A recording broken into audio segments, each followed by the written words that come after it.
Episode 381. First Class Thesis. Yes. Elijah returned to his senses and glanced at him. She's the new student in our lab. Oh, that's good. You can take it back to her. The person who delivered the letter yesterday told me this is an urgent letter, but... First Class Thesis. Yes. Elijah returned to his senses and glanced at him.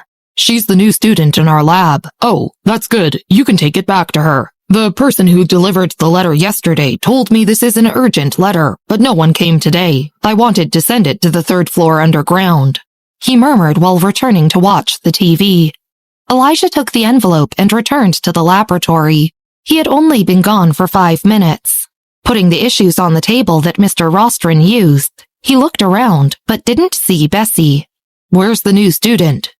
She's out for dinner. Mr. Rostron reached for the top journal. Oh, then I think I just missed her. Elijah lifted the envelope in his hand and slowly said, I just received a letter for her in the reception room. She has an SCI paper included in the journal. There were 2 ways to be included in the SCI papers, by email and letter. Receiving a letter was more formal. Rejected manuscripts were directly emailed back. So, receiving an SCI letter basically meant the paper had been included. Or other good news. I wonder what kind of article it is. Elijah put the letter away, a little curious. Although he was curious, he didn't open her letter since she wasn't around and suppressed his curiosity to wait for her return. Not far away, Sarah clearly heard Elijah's voice. She pressed the switch of the particle beam in her hand and only released it after a long time. Sarah had just told Bessy to spend more time on her paper, but now, a reply from the SCI journal had come to her. Lowering her head and slightly pursing her lips, she let go of the switch. SCI papers were also graded. Some were purely pretentious without any practical content and had never been cited before. Even several of such articles had an impact factor of 0. At the same time, Bessy walked out of the elevator on the first floor and directly walked to the corridor on the left. The laboratory had a lounge that wasn't open often. After she stopped going to the canteen for lunch, it was open for her every day at noon and in the evening. Since Michael was also busy most of the time, Marvin came to bring her meals. Opening the door, she saw Michael standing at the window on a phone call. The blue curtains were half drawn. Close to January, the sunlight outside wasn't very strong, and its warmth was barely felt in the roaring cold wind. His whole person was shrouded in light and shadow. Hearing the door open, he turned slightly, the sunlight shining against him, making his face unclear. Only light and shadow could be seen, and he casually said on the phone, 2 p.m. After saying this, he hung up. He walked over to the table and slowly sat down before taking out dishes from a delicate lunchbox. Bessy picked up her fork and lazily asked, You didn't go to the museum today? Leaning back in his chair, he glanced at her. I was supposed to.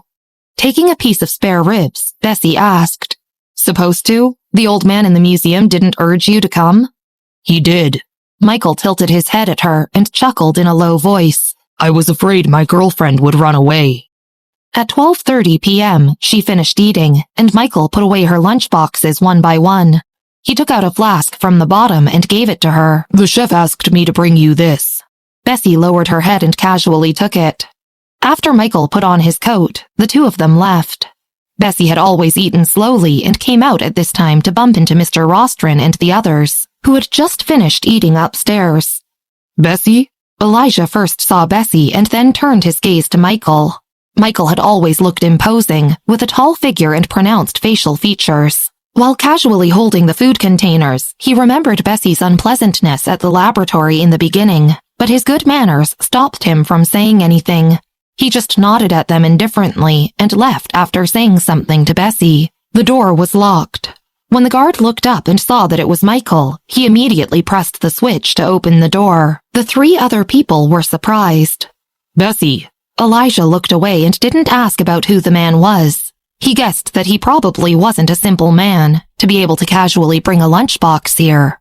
You have a letter. What letter? Bessy walked back towards the underground floor with them. A reply from SCI. I brought it to you from the guard. When did you submit the manuscript? Elijah pressed the elevator button. You received a reply so quickly? He remembered seeing her writing only 2 weeks ago. Bessy was also surprised. I don't know. I guess I was lucky and they didn't have to review it many times. She gathered her coat together. What manuscript did you submit? Elijah turned and continued discussing it with her as they put on protective clothing before entering the laboratory. Elijah was still talking to Bessy about the paper and sounded a little excited. Sarah buttoned her coat and directly turned to Elijah. Elijah, why don't you give her the letter? Elijah didn't realize her intentions and suddenly remembered he hadn't given her the letter yet. Oh, yes. I don't know which subject your thesis is in. He walked to the computer desk, opened the drawer, and took out Bessy's letter. Take a look. Bessy reached out to tear open the envelope. She slowly opened it to see several sheets of paper inside. She casually took out one and saw that it was the original text of her thesis. Standing beside her, Elijah couldn't bear to see her slow movements. How could she remain so calm with an SCI letter? He reached out for the remaining papers left in the envelope and pulled out a paper from the middle that was divided by sections. Bessy, let me help you see which section your paper was put into. He sounded rather excited, but suddenly stopped talking. Beside him, Sarah was sorting out the equipment at hand, but her ears were pricked and focused on their conversation. Hearing Elijah remain silent for a long time, she couldn't help but turn around. Bessy. Elijah held up the paper and said in a faint voice, Do you know which section your paper was placed into? Sitting in her chair and turning on her computer, Bessy just glanced up with a cold look. The first class. Researchers were usually calm and steady, but Elijah couldn't help but feel a little excited at this moment. He walked over to her and patted the paper on her desk. Didn't you say this was your first paper? How come it was directly put in the first class? The academic community was now in a bottleneck period, and the annual research papers were very ordinary, having fewer and fewer quality reports.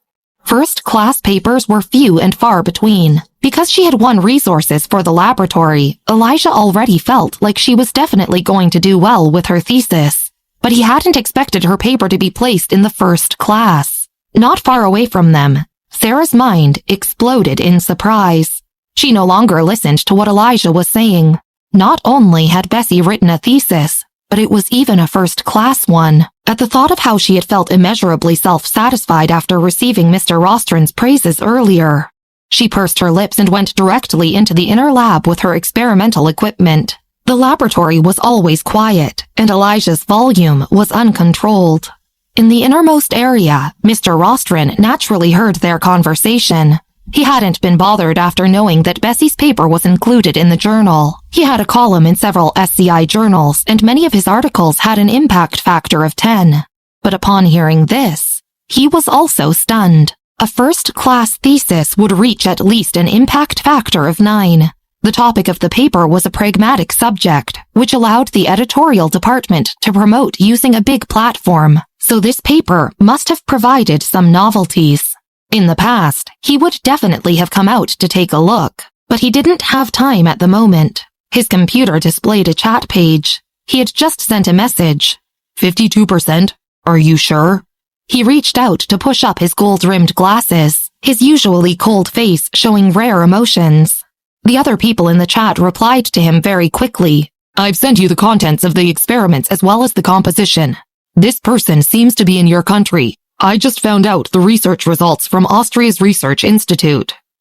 Good. Because of your people, the academic world will have a new round of big movement. The person quickly sent the experimental process as well. Pushing his glasses up again, Mr. Rostron read the contents of the experiment.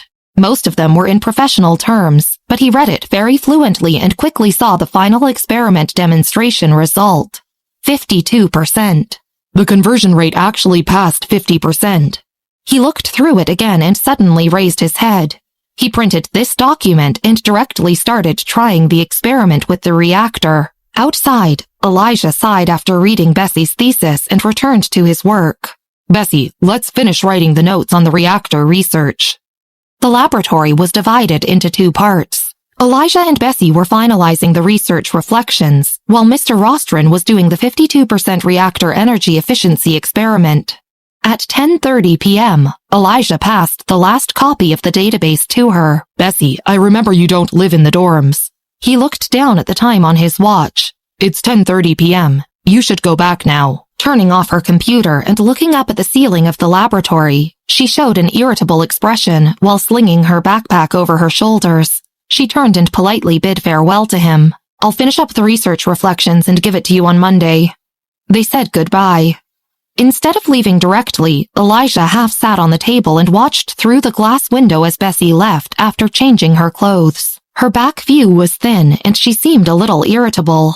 She was annoyed by the messy record just now. If he hadn't just watched her patiently sort out the data one by one, Elijah would never believe she had this patience in her. Looking away, he squeezed his wrist and walked into the laboratory. Inside, Sarah and Mr. Rostron were still doing experiments. They both seemed excited. Episode 382. The Millers Can't Afford It. Mr. Rostron, has the laboratory made new progress? Elijah glanced at him. In the quiet laboratory, Mr. Rostron showed a rare smile.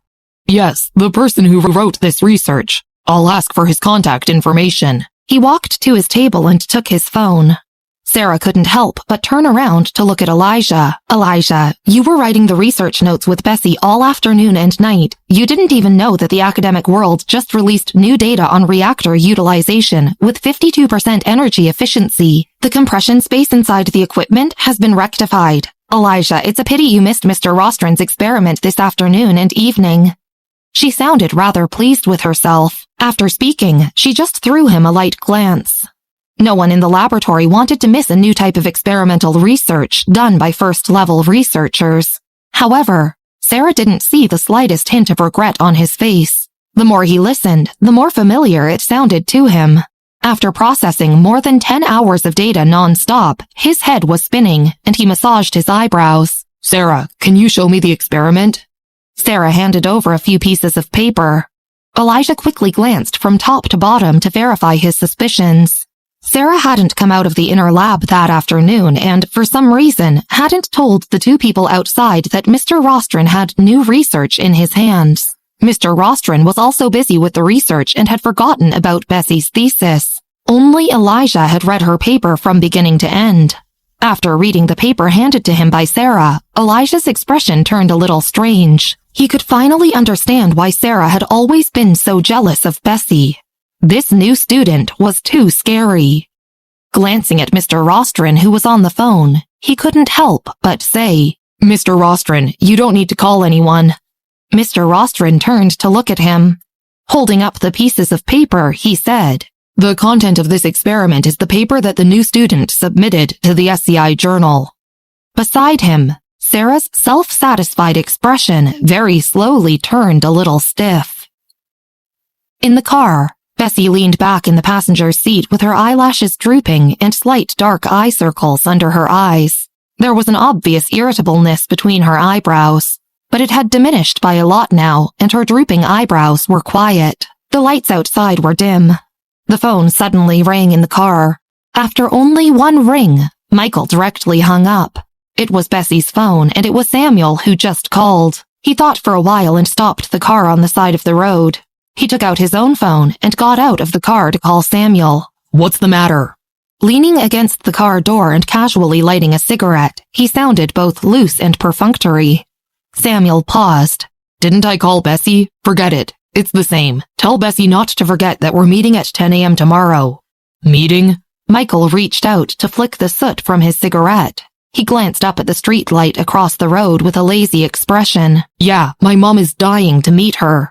Leaning on his bed with a computer on his lap, Samuel flicked a purple hair away from his forehead. Michael, speaking of family, did you tell my dad something? After his return to Evanston, he had been inexplicably pulled back by the Bright family to train and take over their business. Walking to the trash can, Michael snuffed his cigarette and raised an eyebrow. No, it wasn't me. Bye. Without waiting for a reaction, he hung up and returned to the driver's seat. Bessy had already woken up inside. She leaned against the car window and pulled the black blanket around her. Samuel? She asked in a nasal voice. Yeah. Michael started the car again, tapping the steering wheel with his slender fingers. The laboratory wasn't far from the apartment, so Bessy stopped sleeping and opened Twitter on her phone. She had a lot of messages from Elijah, Kara, and Gary, as well as several high school friends. She scrolled down and finally found Tucker's Twitter. The last message was a screen recording of Michael's game that she had sent at noon. Tucker had yet to reply to her. She tapped her finger on the phone screen, pondering. She was still out of it by the time they got out of the car. Michael pressed on the elevator button and glanced at her. No. Grasping her phone, Bessy slightly lifted her chin and calmly said, "Maybe Tucker thinks you're a rookie again?" The elevator doors quickly opened. Michael just glanced at her without making a sound. The next day was Saturday. Bessy got up at 7 a.m. Squatting by the window, Marvin heard them and couldn't help but look up and ask, puzzled, Miss Miller, why are you up so early? "Oh." Rubbing her temples, she went to the kettle to pour a cup of warm water. "I'm going to the Park Place apartments this morning." Okay. Marvin brought out her dishes from the kitchen. Michael went to the museum at 6 a.m. Michael had already left for the museum early in the morning. In the cold winter, he didn't wake Bessy and only instructed Marvin to drive her to the meeting place with Samuel in the morning. Marvin originally thought she would wake up at 9 a.m. and didn't expect her to be up at 7 a.m. He handed Patrick's breakfast to her since Patrick didn't have work today and would get up later. After finishing breakfast, Bessy changed into her coat and took her scarf. She turned to the cabinet and took out the keys. Miss Miller, are you driving today? Marvin came out of the kitchen with the kettle and saw her putting on her shoes while tying her scarf around her neck. Bessy looked up. "Yeah, any problem?" But Marvin opened his mouth. "I'll get going then." She lazily waved to him and opened the door. Marvin's remaining words sputtered out. But Michael said it was too dangerous for you. Watching Bessy close the door, he didn't dare to say anything and only took out his phone. He clicked on Twitter and sent a message to Michael. After that, he backtracked to the kitchen. A minute later, Patrick entered and asked, "Where's my breakfast?" Marvin pretended not to know. There wasn't a lot of traffic on Saturday morning. Bessy arrived in front of James's door before 8 a.m. She took off her scarf and knocked on the door. Within a few seconds, the door opened. When Keith saw her, his expression changed. Miss Miller? He seemed to have stayed up all night, and his eyes were bloodshot. Bessy nodded and looked behind him. Where's Tucker and the others? The whole apartment was strangely quiet. She frowned. Is Miss Miller here? Jack hurriedly came out from the hall. He didn't seem surprised, and he motioned for Keith to move aside. Come in quickly. Keith, bring her a cup of tea. Keith turned and let her enter. Without saying anything, he went to pour a cup of tea for her. Bessy sat on the sofa with her scarf still around her neck. She received the teacup from Keith, her cold hands adjusting to the warmth. Only the two of you are here? James just went out to buy groceries. Tucker is having lessons with Mr. Rand. Jack smiled and gently glanced at her. Do you want to stay for lunch? James will be delighted to see you. Bessy didn't answer. She just held her teacup and looked down into the green tea leaves. The surrounding atmosphere turned solemn, and Jack's expression also gradually collapsed. Just when he was about to lose it, Bessy suddenly smiled, put down the teacup, and stood up. I won't be eating lunch here. I have to meet a friend later. He walked her out. Then, he leaned on the door and slowly slid down. He reached out his sweaty palms and covered his face, feeling very agitated. Jack, why didn't you tell Miss Miller? Keith's eyes were bloodshot. Zeke's flight will reach Evanston at night. Nobody is here to manage the scene. How could I tell her? Shaking his head, he put down his hand, his eyes red. Didn't you hear what Tucker said? She's busy with her experiment now and sleeps less than 4 hours every day. Tucker is still in the surgery room with uncertain conditions. If she finds out, I really don't know what she'll do. No matter how foolish he was, he knew who Bessy really valued. If only it had been Zeke, James, or anyone else other than Tucker. Even James, who had always been honest and only thought about moving bricks, had become less familiar with him since the accident. He could hardly imagine how big things would escalate if Bessy found out about this. The waters were so deep in Evanston. Tucker's incident must have been caused by the fourth son behind the scenes, and the fourth son had the Flake family backing him. Jack leaned on the door for a long time before calming down. Bring your computer. Let's go to the hospital. Keith went to fetch his computer. Jack directly opened the door. Outside was a figure, standing against the sunlight. Jack could vaguely feel the icy cold breath from her. Reaching out to pull her scarf tighter, she turned to Jack with piercing cold eyes. With deep emptiness in her emotionless eyes and her black fringe covering her brow, she said in an extremely cold voice, "Which hospital?" She didn't seem to be in her right mind. Jack involuntarily took a step back. The Research Institute's hospital. Was it the fourth son? Bessy glanced at him. Jack's expression changed. No. She nodded silently and directly turned to the elevator. Her black coat swung in an arc, reflecting her cold eyes. Jack immediately rushed forward. Miss Miller, Zeke is coming back this afternoon. Your safety is just as important. Don't be too impulsive. The Miller family can't afford it. Jack stepped in front of her to block her, his face full of pleas as he murmured, You must wait for Zeke. Although he was a butler, he didn't have many connections. The Miller family only had what they had today because of Zeke's support. Jack had immediately informed Zeke after the incident. Without him, Jack seemed to lose his backbone. He was very certain that the fourth son must have had something to do with Tucker's incident. But like the collapse of the Miller family's direct bloodline several years ago, this incident surely wouldn't be traced back to him. Episode 383. Will they risk it? In the past few days, Keith and the others had watched Tucker so closely and hadn't expected something to happen. Silently standing in front of the elevator door with drooping eyes, Bessy paused for a long while before slightly looking up. Her eyes were still as cold and black as before, but were now tinged with a trace of blood. She was usually lazy and casual, so her new attitude was very strange to Jack. Bessy closed her eyes and opened them after a long while. We'll go to the hospital first, she said in an undulated voice. Keith drove the car. Bessy didn't drive in her own car, but got back into the back seat of theirs. Jack got into the front seat. It was Saturday and the roads were clear.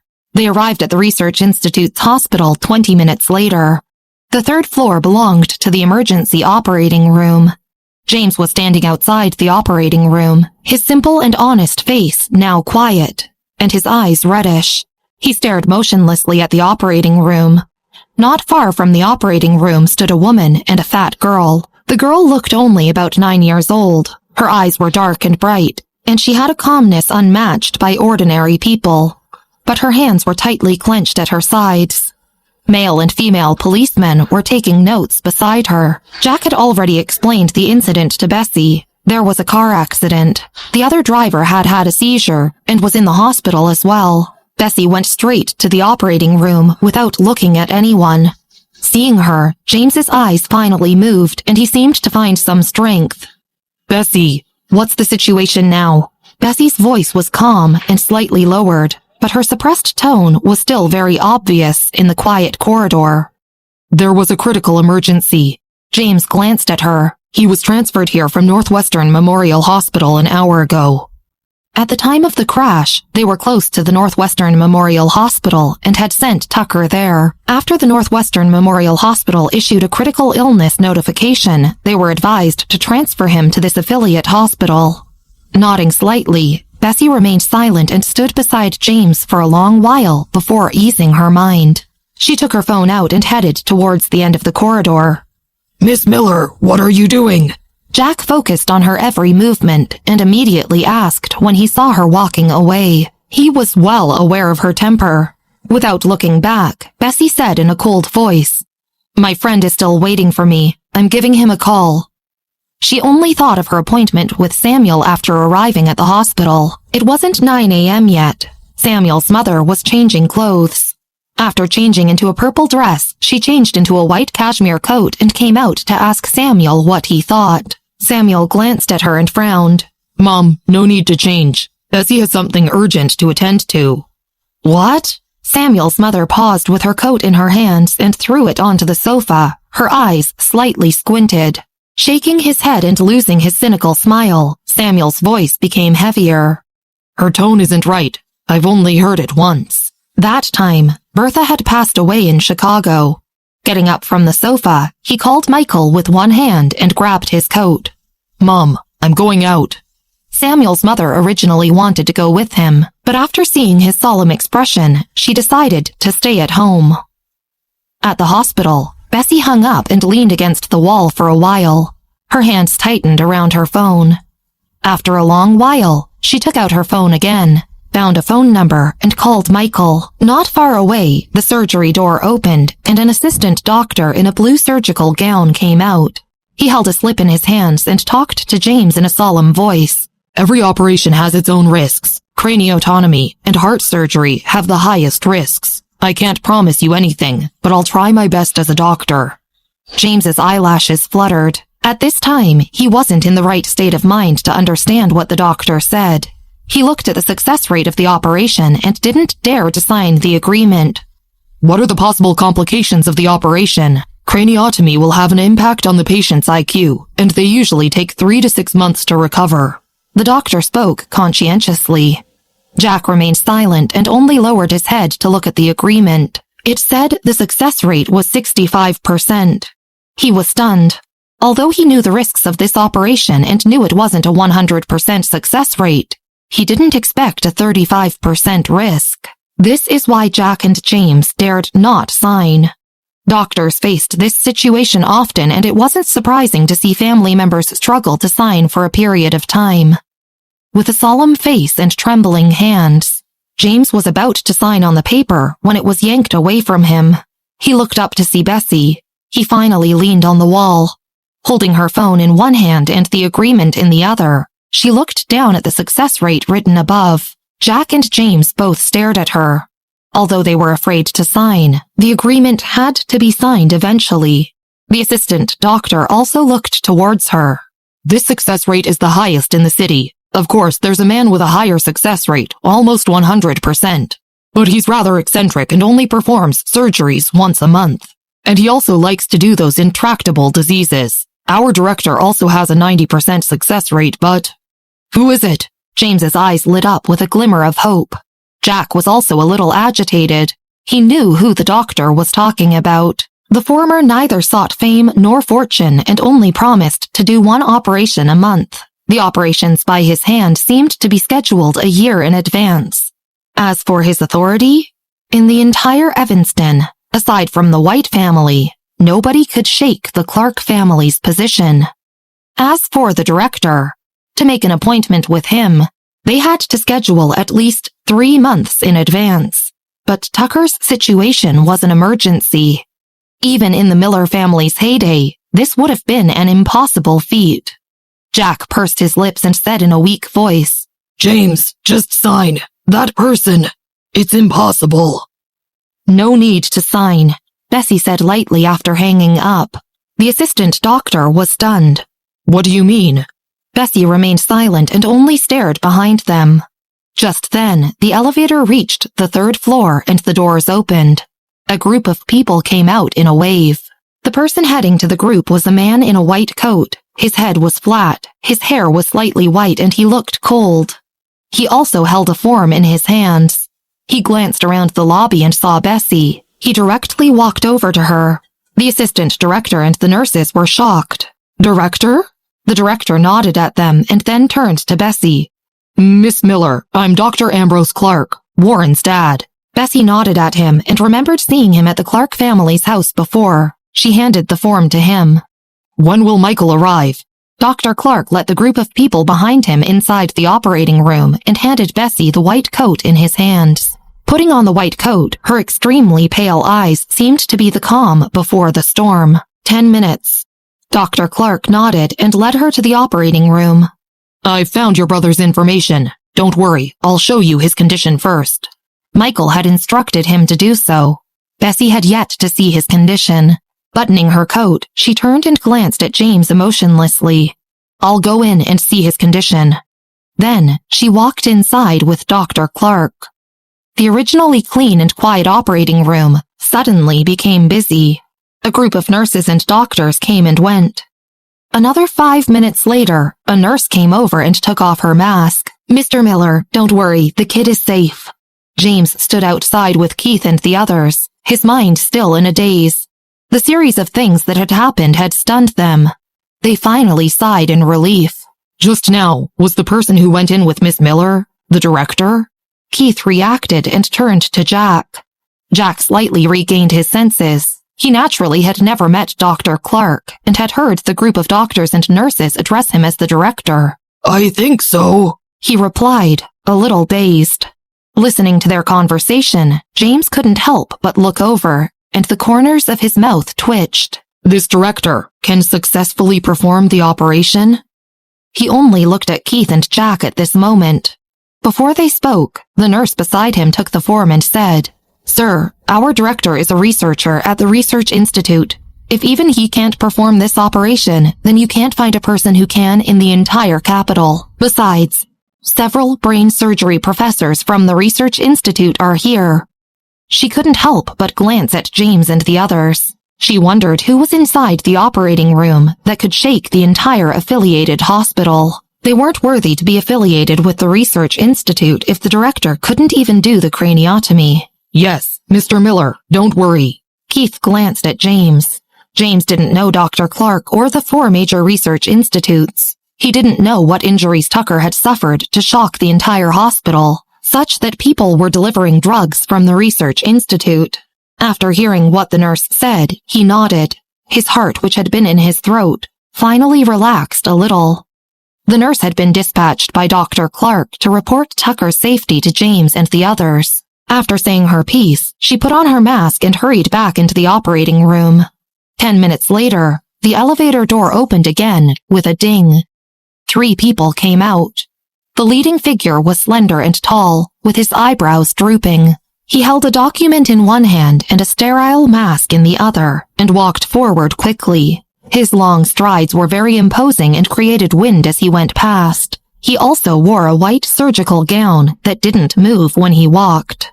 Seeing him, the eyes of the doctors and nurses waiting at the door lit up, and they immediately opened the door of the operating room to let him in. James, who was staring at the operating room, only saw the back of this figure as he went in. He felt the figure looked familiar and paused. "Is that Michael?" He had only seen him from behind and wasn't sure if he was mistaken. Episode 384. Out of Danger? Inside the operating room, Bessy stood not far from the operating table and looked up at Tucker. He had a tube inserted in his body, and the blood on him had been cleaned up, but the surgical instruments around him were all covered in blood. Various unknown instruments were lit up. Dr. Clark was talking to the surgeon. The two stood by the CT machine and discussed intracranial pressure in low voices. Bessy stood in the corner, not daring to move around at will. She feared that any slight movement would disturb the nurses and doctors. Her hands were tightly pinched on both sides. Dr. Clark and the other doctor had already returned to Tucker's side and were drawing something on his head. Bessy took a step back and was about to go out when she suddenly turned and looked in the operating room's door. The heavy door was pushed open and a familiar figure came in. "Don't worry, I've examined him. There won't be any complications or danger." Michael handed the inspection report to the person behind him and reached out to put on his mask. His voice sounded light and calm. Glancing at Bessy, he turned and asked the nurse beside him to place a chair at the corner. He made Bessy sit down before heading to the operating table. "Michael." Dr. Clark passed the scalpel to him. "I'll assist you." Holding the scalpel with his right hand, Michael's smooth joints were extremely stable and calm. Not the slightest bit of panic was shown, despite it being Tucker on the operating table. Though he was wearing a white special surgical gown, not the slightest speck of dust could be seen on his body. His calm and composed appearance washed away the pressure in the operating room. Apart from the beeping of the tiny instruments, the only sound in the entire operating room was his calm voice. "Bipolar coagulation. Wrong-cure." Sitting on the edge of her seat, Bessy couldn't see Tucker's surgery from this angle, nor the tiny wounds on the microscope. She could only see the group of busy but calm doctors and nurses working, and she only heard Michael's calm voice. The entire operation lasted 4 hours. At 1:30 p.m., the lights in the operating room were turned off. Tucker was pushed out. The nurse came out with Bessy. James, Jack, and the others all surrounded Tucker. His head was wrapped in a layer of gauze and the tubes had been removed from his body. Only 2 infusion tubes were connected to both of his wrists. The accompanying head nurse took off her mask and respectfully said, "The patient is out of danger and does not need to enter the intensive care unit. He'll probably wake up tomorrow morning after his anesthesia wears off." Jack and James's tense bodies finally eased, and they almost collapsed onto the hospital corridor. "Jack, go to the ward first. I'll be there soon," said Bessy. Nodding, James followed the bed and suddenly remembered something. "Bessy, did I just see Michael?"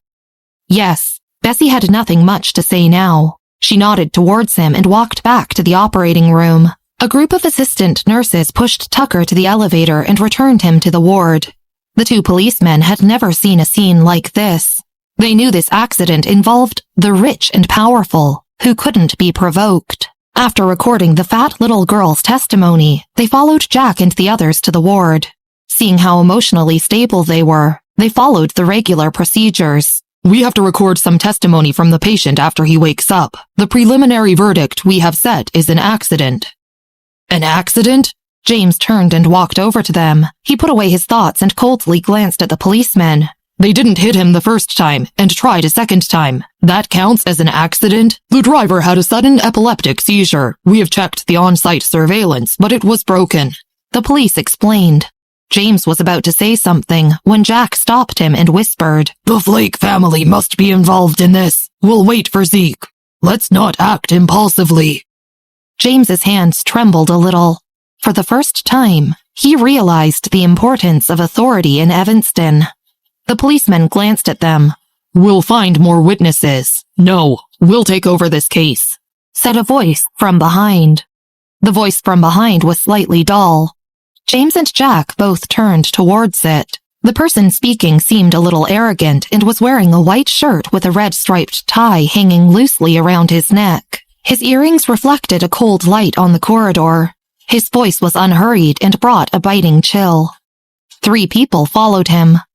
The policemen turned around, and though they didn't recognize Samuel, they knew Harvey. Their expression quickly changed. "Mr. Dillard?"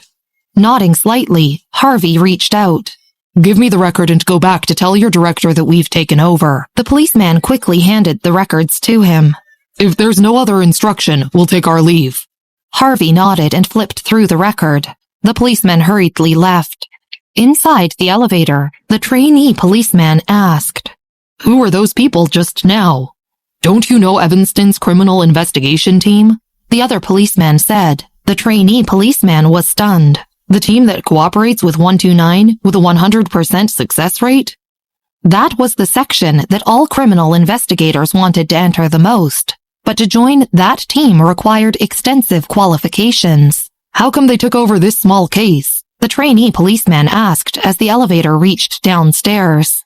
Having been in the Evanston circles for a long time, the policeman naturally knew the intricate forces at work.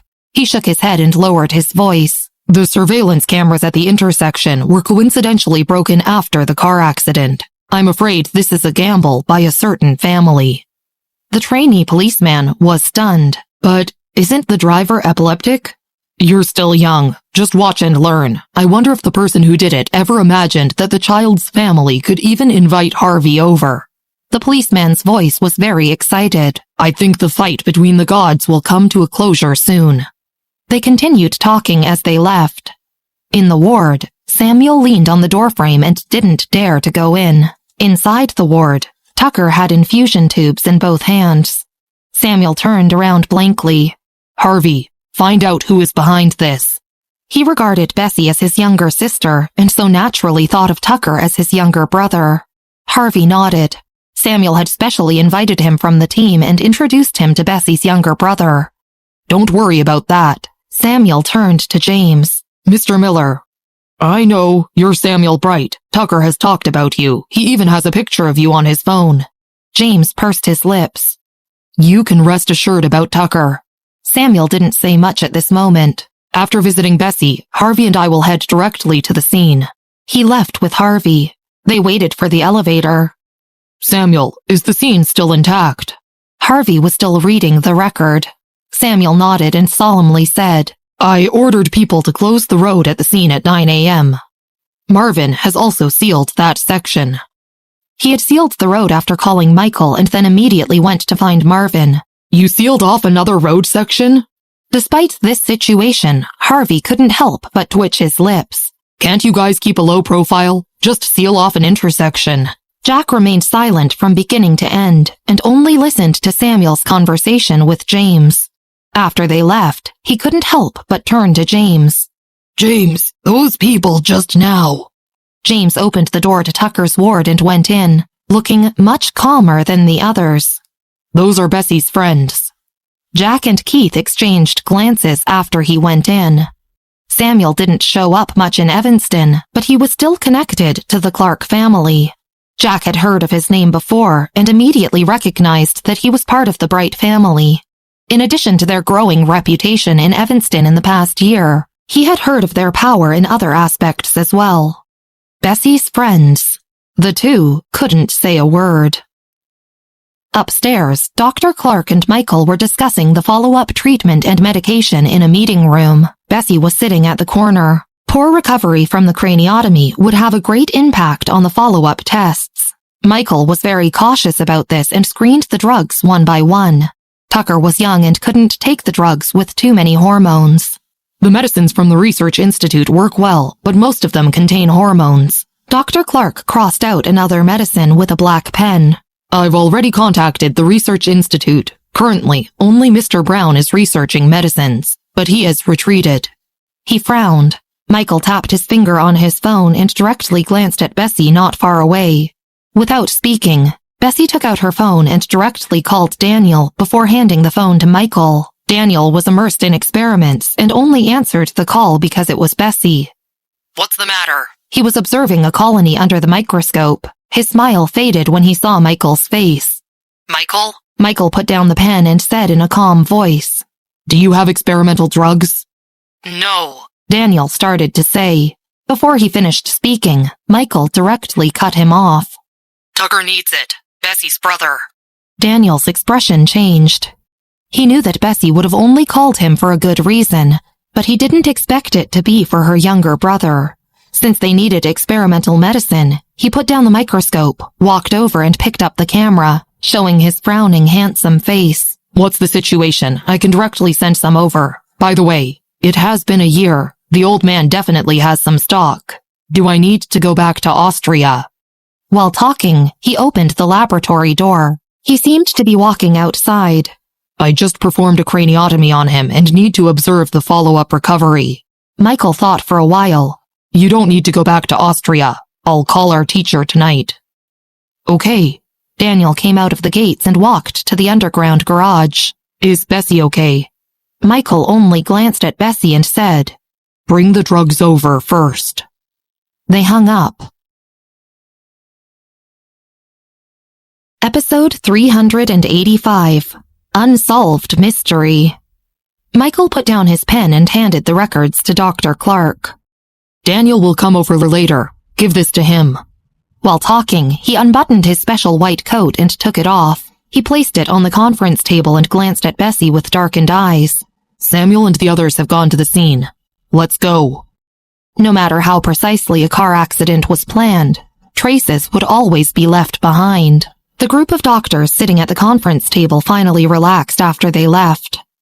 Director, did Michael just say that Mr. Brown will come? Several doctors couldn't help but look at Dr. Clark. He nodded. Let's go down and wait for Mr. Brown. The people in the conference room immediately stood up and suppressed the excitement in their voices. We'll get to meet Daniel? The two giants of the Research Institute actually came out today? I know that patient. He's from that popular show. He's Zeke's nephew. That's Miss Miller just now. A middle-aged man with the director name tag looked away from where Bessy and Michael had gone. My daughter is a fan of hers. If I can get an autograph, my daughter will be so happy. At 4:30 p.m., Zeke finally arrived back, his eyes frosty and his always gentle and indifferent face imposing. He stood in front of Tucker's ward, took a deep breath, and reached out to push the door. Zeke, you're back. Jack had finally recovered and stood up to welcome him. Zeke originally expected a messy situation. He understood Jack's authority, which is why he hadn't rested much on the way back, had yet to wash off his makeup and looked more lethargic than ever. Unexpectedly, when he entered Tucker's ward, the situation was much better than he thought. The road was blocked, so we got here a little later. How's Tucker? Zeke didn't think too much at this time. He walked to the hospital bed. Tucker was still asleep, his head wrapped in gauze, his hands attached to the infusion tubes. Jack looked at Zeke and reported to him in detail. The director said that Tucker's situation is very stable. With good rest, there won't be any problems. Zeke had kept his phone turned on while on the plane. After getting off the plane, Jack already told him Tucker was not in danger, but he only felt reassured after seeing it with his own eyes. He put his hands on the table beside him and heaved a sigh of relief. The manager also looked up and glanced at Tucker's infusion bag. Only one blank paper was posted there, and a casual B as well as a research institute symbol was on the bottle. This medicine, he started. Coming in with a kettle, James said, This is Daniel's experimental medicine. Jack and Keith sat there in rare silence. Zeke didn't think too much as his expression darkened. Where's the driver now? Which branch is handling this? He found that Jack and the others looked strange. Zeke, Keith stammered. It seems like the criminal investigation team is dealing with this matter. I think they also sealed the road. The filming in Austria was still in progress, and Zeke had rushed back at this time to deal with the matter quickly. Upon hearing this, he couldn't help but pause and narrow his eyes. The criminal investigation team? Are you sure? Zeke wasn't a member of this circle, but had once inadvertently helped a paparazzi reporter who turned out to be from 129. Without a word, she had granted him ordinary permissions, so he knew more about this circle than most people did. Most of the cases that the criminal investigation team was responsible for in recent years had been large-scale encryption-level cases and had been set up with a special operations team. Their reputation had been famous nationwide a few years ago, but 2 years ago, some of their investigators had retired, and since then, their reputation hadn't been as good. After all, everyone in the high-level social circles knew that the criminal investigation team had someone backing it up. But even if it wasn't as good as before, the criminal investigation team in Evanston was still incomparable to other teams, and was still responsible for handling major cases in America and abroad. Since when did they concern themselves with car accidents? It's Harvey. I've mentioned him to you before. Keith looked at him. Before Tucker and James had returned, Zeke had been looking for news about them and had looked for detective officers and criminal investigators everywhere. He had also mentioned the current captain of the criminal investigation team to Keith and the others. He had placed an order at 129, and after being granted ordinary authority by the paparazzi reporter, his order had been accepted. This was how he had managed to find James. Harvey? Zeke was a little confused. Why would he care about this? He seemed somewhat unaware of the current situation. Was the captain of the criminal investigation team so free nowadays?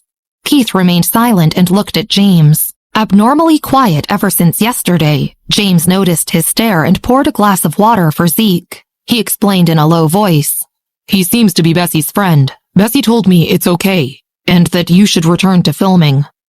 James didn't believe in anyone else other than Bessy.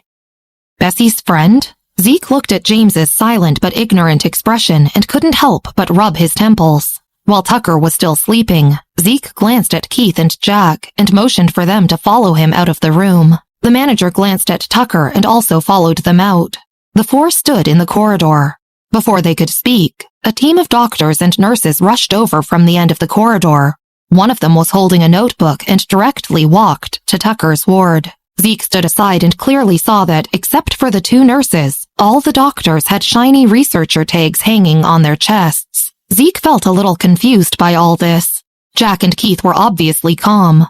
Jack said, Oh, they have a team of medical directors to check Tucker's condition every half an hour. Since when did the affiliated hospital of the Research Institute have such attentive service? Zeke was silent for a while again. Then he said, Go on. He remembered that when he called last night, he had specifically instructed Jack to not let Bessy in on this. Jack and Keith exchanged glances. Actually, they had yet to fully return to their senses. Seeing Bessy's sudden appearance in the morning, everything that had happened had been beyond their expectations. They explained to him about Dr. Clark and Samuel's team one by one. As for Daniel, neither of them saw him, and only the chief nurse came over to let them know about Tucker's condition from time to time. But it was hard enough for them to digest all of that information. Bessy finished her business. The investigation's report is out. Harvey handed the report to Michael. The driver took a drug before hitting him, which caused the sudden seizure. However, the surveillance cameras at the intersection were destroyed. The perpetrator was obviously a habitual offender, and the epileptic seizure alone would have prevented most people from finding evidence. Few people would check what medicine was in the bloodstream of an epileptic patient. By the time someone took the time to check it, the drug would have long been metabolized, and the incident could only pass as a car accident. But, now that the drug was detected, everything was a different matter. Without Michael and Bessy's interference, Harvey had already collected all the evidence that the driver bought drugs. It was from an unknown source, but Tanner was the person on the other end of the transaction. The phone records and road section surveillance of the two were found, although there were still no recordings of the call. But if the witness woke up and recorded his testimony, Tanner's instigation would directly be established. As for whether the witness would obediently cooperate, other than a few hard-mouthed drug lords, the criminal investigation team had never missed a capture before. Once Samuel found Harvey, in less than 8 hours, everything fell in order. After all, Harvey was the captain of the criminal investigation team, with a very high authority in Evanston. He rarely needed a search warrant to investigate general cases. While Harvey was talking to Michael, a member of the criminal investigation team on the other side of the road took a pen and looked at Marvin, who was removing the roadblock. He lowered his voice and said, I thought Harvey sent me out to investigate a big case. This is such a simple case and didn't even involve a drug lord. Who knew Harvey himself would show up? He seriously looked at Harvey and didn't dare to say something. But internally he thought, wasn't this a little exaggerated? Michael took the report and casually looked through it, then handed it to Bessy and said lightly, Go back to the hospital now and bring these documents along. He motioned for Samuel to take her back. Lowering her head to read the information, Bessy maintained a blank expression. After Samuel drove away, Michael took out a cigarette. He turned to the intersection surveillance cameras with darkened eyes and said with an obviously indifferent voice, That fourth son has high methods. He didn't even intervene in the whole process, yet everything is under his control. He was indeed skilled at getting someone else to do his dirty work. If he and Bessy hadn't intervened, Zeke and Tanner would have bumped heads and both would have lost out. The fourth son always felt like Zeke was Tucker's support. If something happened to Zeke, the remaining bloodline wouldn't be enough on its own. Tanner wouldn't have it any better either. The fourth son only made use of Tanner to deal with Zeke at this critical moment. Speaking of which, all the Miller family's direct bloodline disappeared at the beginning. It's indeed suspicious. Harvey indifferently nodded. The fourth son's methods were indeed highly entangled in the Miller family's affairs, but it still wasn't enough. Marvin finished sealing the road and walked over to them. He heard their conversation and remained expressionless. Why did they have to make a move on Tucker? They had yet to see the mercenary boss. In the hospital, the routine inspection ended. After rushing back only to find himself useless in this situation, Zeke felt very complicated inside. Episode 386. This is his stone. There had been an uncontrollable joy in his heart from finding James and Tucker, and then the apprehensiveness in discovering Bessy, and the surprise for Tucker's talent. And now, holding a cigarette and leaning against the corridor wall, He obeyed the hospital rules and didn't light it up, but just stared into space silently. His phone rang and he took a look. It was from the district chief of the police station. He stood up straight and picked it up. On the other end, the head of the branch said, "You asked me to check the fourth son last night. I managed to find something. Are you in America? Come out and let's talk about it." The head of the branch bureau was reputable and also handled many cases. He was one of the connections that Zeke had accumulated. "I only just returned." Zeke checked the time on his watch. "The criminal investigation team will take care of this matter, so you can stop working on it. I'll meet you in the old spot tomorrow and we'll discuss it in detail." "You even got the criminal investigation team?" The district chief stood up in surprise. He understood the current situation and didn't say much. "We'll talk more tomorrow." They hung up, just as Jack came out of Tucker's room. "Zeke." He glanced at him and paused. "What's the matter?" Zeke turned to look at him. Jack glanced at the ward and said, "Ordinary craniotomy surgery recovery will affect the nervous system. Although the doctor said that Tucker's situation is different and he won't have complications when he wakes up, he must not overuse his brain in the short term." Hearing this, Zeke's eyes sank and he tightened his grip on the cigarette. Tucker was coincidentally injured at this moment. Jack turned and pressed his lips slightly. "What will happen to Tucker's qualifications test for the Miller family next week?" he asked, concerned. It was fine if he couldn't pass their air qualifications, but Mr. Rand said that he was very confident of Tucker's abilities. While Jack was talking, Zeke looked behind him and seemed to notice something. Bessy was walking over with a stack of documents in her hand. Her coat was unbuttoned and she was covered in snow. A strand of black hair covered her brow and her eyes were extremely cold. Both of them subconsciously stopped talking. Zeke was only thinking of Bessy and the fourth son. He collected his thoughts the moment he saw Bessy, although he hadn't specifically asked her about it, and he knew that she had her own secrets. He was indeed shocked by her after his return to Evanston, be it Harvey or the Research Institute. Various thoughts flashed by in his mind.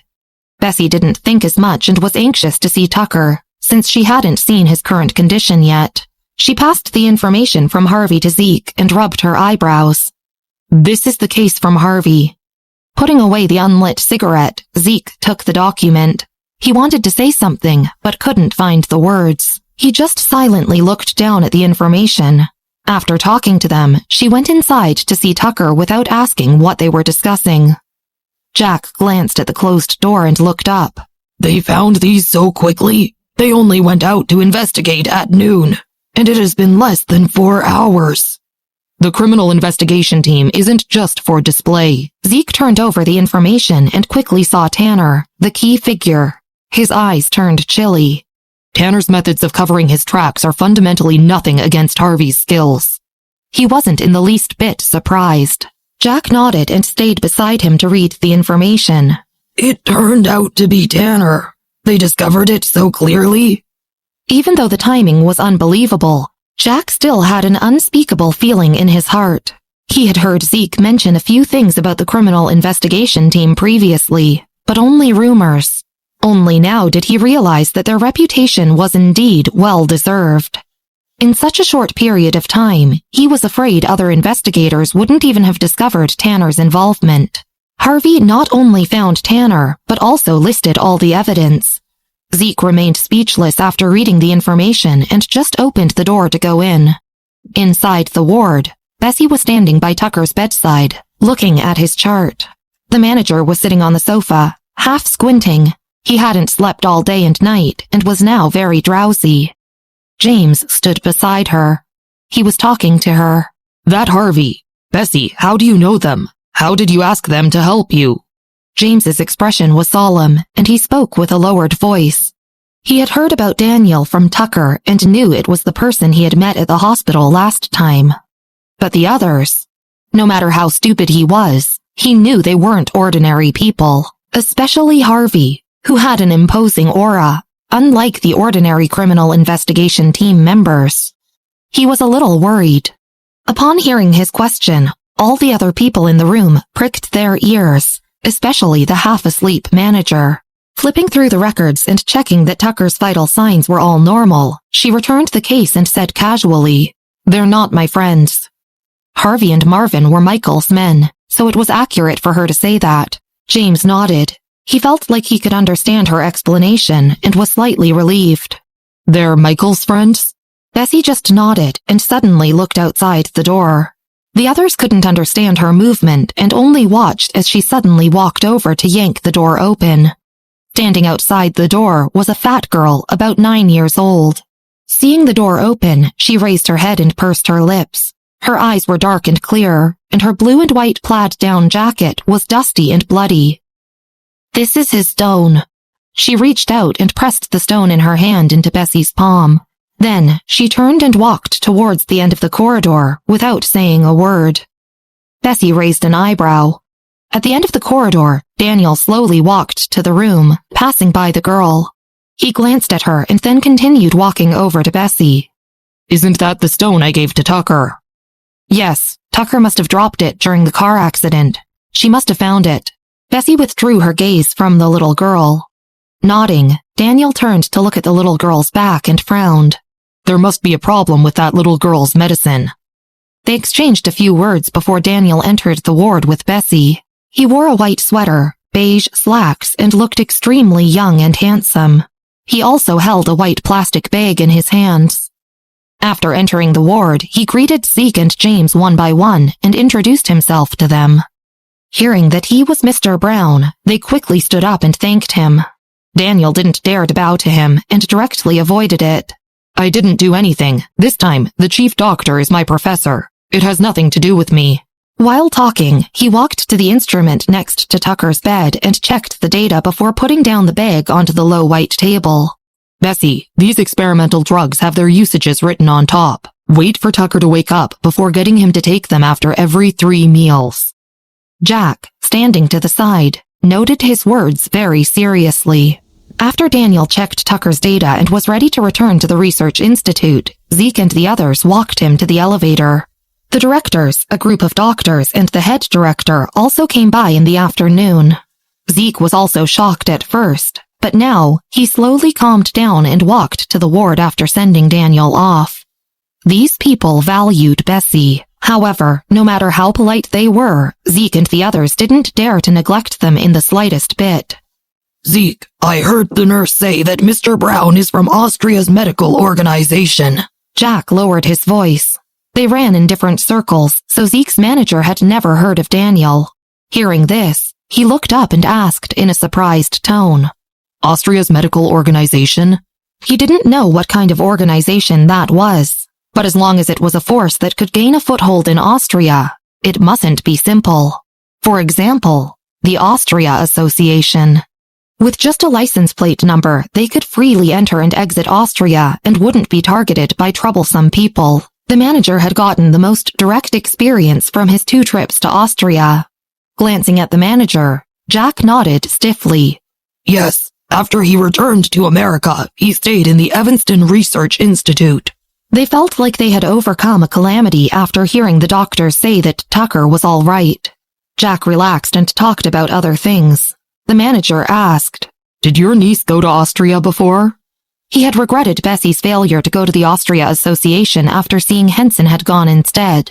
But now, he felt like his own thinking was wrong. Of course, he had never expected to discover that Bessy had been to Austria before and was even quite familiar with a few big bosses there. After a long while, he relaxed and turned to Zeke. "Zeke, we have your niece now. You don't have to shoulder the burden of Jack's trouble by yourself. It's time for you to rest." If something like this had happened in the past, Zeke would have traveled back without finishing his movie. He wouldn't have slept for at least a week and would have had to be guarded against the 4th son every second. Zeke turned and glanced at him. The manager took back what he had just said and shook his head. "Okay, I know you don't want to involve her in this matter. She has no sense of belonging to the Miller family, but she cares about Tucker, right? Don't put too much pressure on yourself. Your niece definitely doesn't worry as much as you do. I'm going home now." He patted Zeke on the shoulder. He felt very lethargic and wanted to finally go home to clean himself up after Tucker's condition had stabilized. He also took out his phone to share the good news with the people in Zeke's studio. I'll go back too, Zeke said after looking down at Tanner's information. Inside Tucker's room, James poured another glass of water for Bessy. Where's Michael? Is he very busy? His expression improved a lot at the mention of Michael.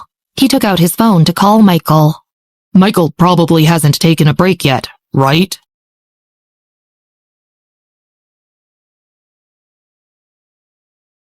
Episode 387. Another Round of War. Will I be disturbing him? He selected the number but didn't dial immediately for fear of disturbing Michael's rest. He looked inquisitively at Bessy. No need, he'll come to see Tucker's condition later. Bessy looked down at her phone and found Clarissa's number before continuing. I'm going out to make a call. She went out with her phone. Jack turned to James. James was stunned. What? That Michael, who is he? Jack asked, cautiously. James had mentioned Michael more than once before, but his description of him was too vague. He was a doctor and had a double major. Zeke and Jack hadn't thought more into it. But today, upon hearing the doctor speak of him, plus how Daniel had addressed him casually and how Harvey had shown up for Michael, Jack couldn't help but wonder. Who was this Michael? Which Clark family did he belong to? Was it the family he was thinking about? As he was talking, footsteps approached, and several doctors violently rushed in.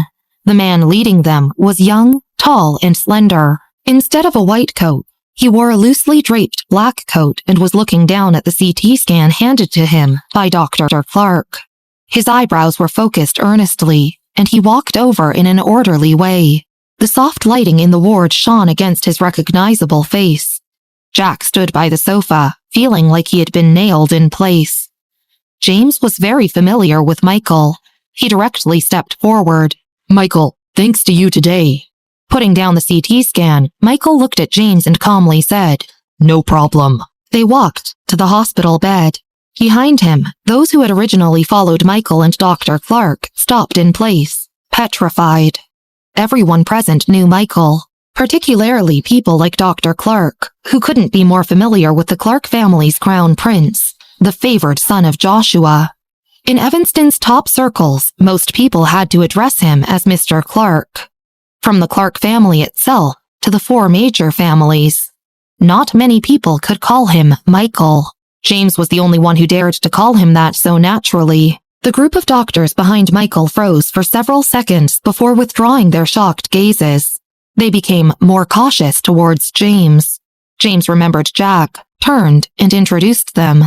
Jack, this is Michael. Then he turned to Michael. This is Jack. He has wanted to meet you for a long time. Michael slightly turned his head and nodded at Jack. Hello. He greeted him in a clear voice. Jack was speechless. His legs felt numb and he couldn't say a word. Crack. The door opened suddenly and Bessy came in holding her phone. Dr. Clark immediately gave way. He politely greeted her. Miss Miller. Seeing that Dr. Clark had given way for her, the other directors also quickly took a step back. Bessy didn't pay attention to these things. After politely greeting Dr. Clark, she stuffed her phone into her pocket and walked over to Michael. Have you finished reading it? Almost. Michael was looking down at the chart hanging by the end of the bed. Very focused.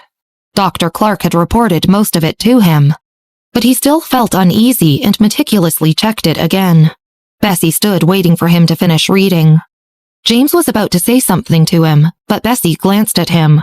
He paused, then swallowed and spoke anyway. Michael, did you not rest this afternoon? Michael's delicate and elegant face looked very fatigued. He slightly lowered his voice. Bessy, you and Michael should go back to rest. There's a doctor here. Nothing will happen. He had heard from Tucker that Bessy was very busy with experiments these days. Although he didn't know what Michael did, he didn't seem to be in a particularly good state now. Michael remained silent and paused before turning to Bessy. Without saying anything, Bessy just reached out and hung the chart at the end of Tucker's bed. She said without any emotions, Dad, we'll go back now. I'll walk you out. James opened the door.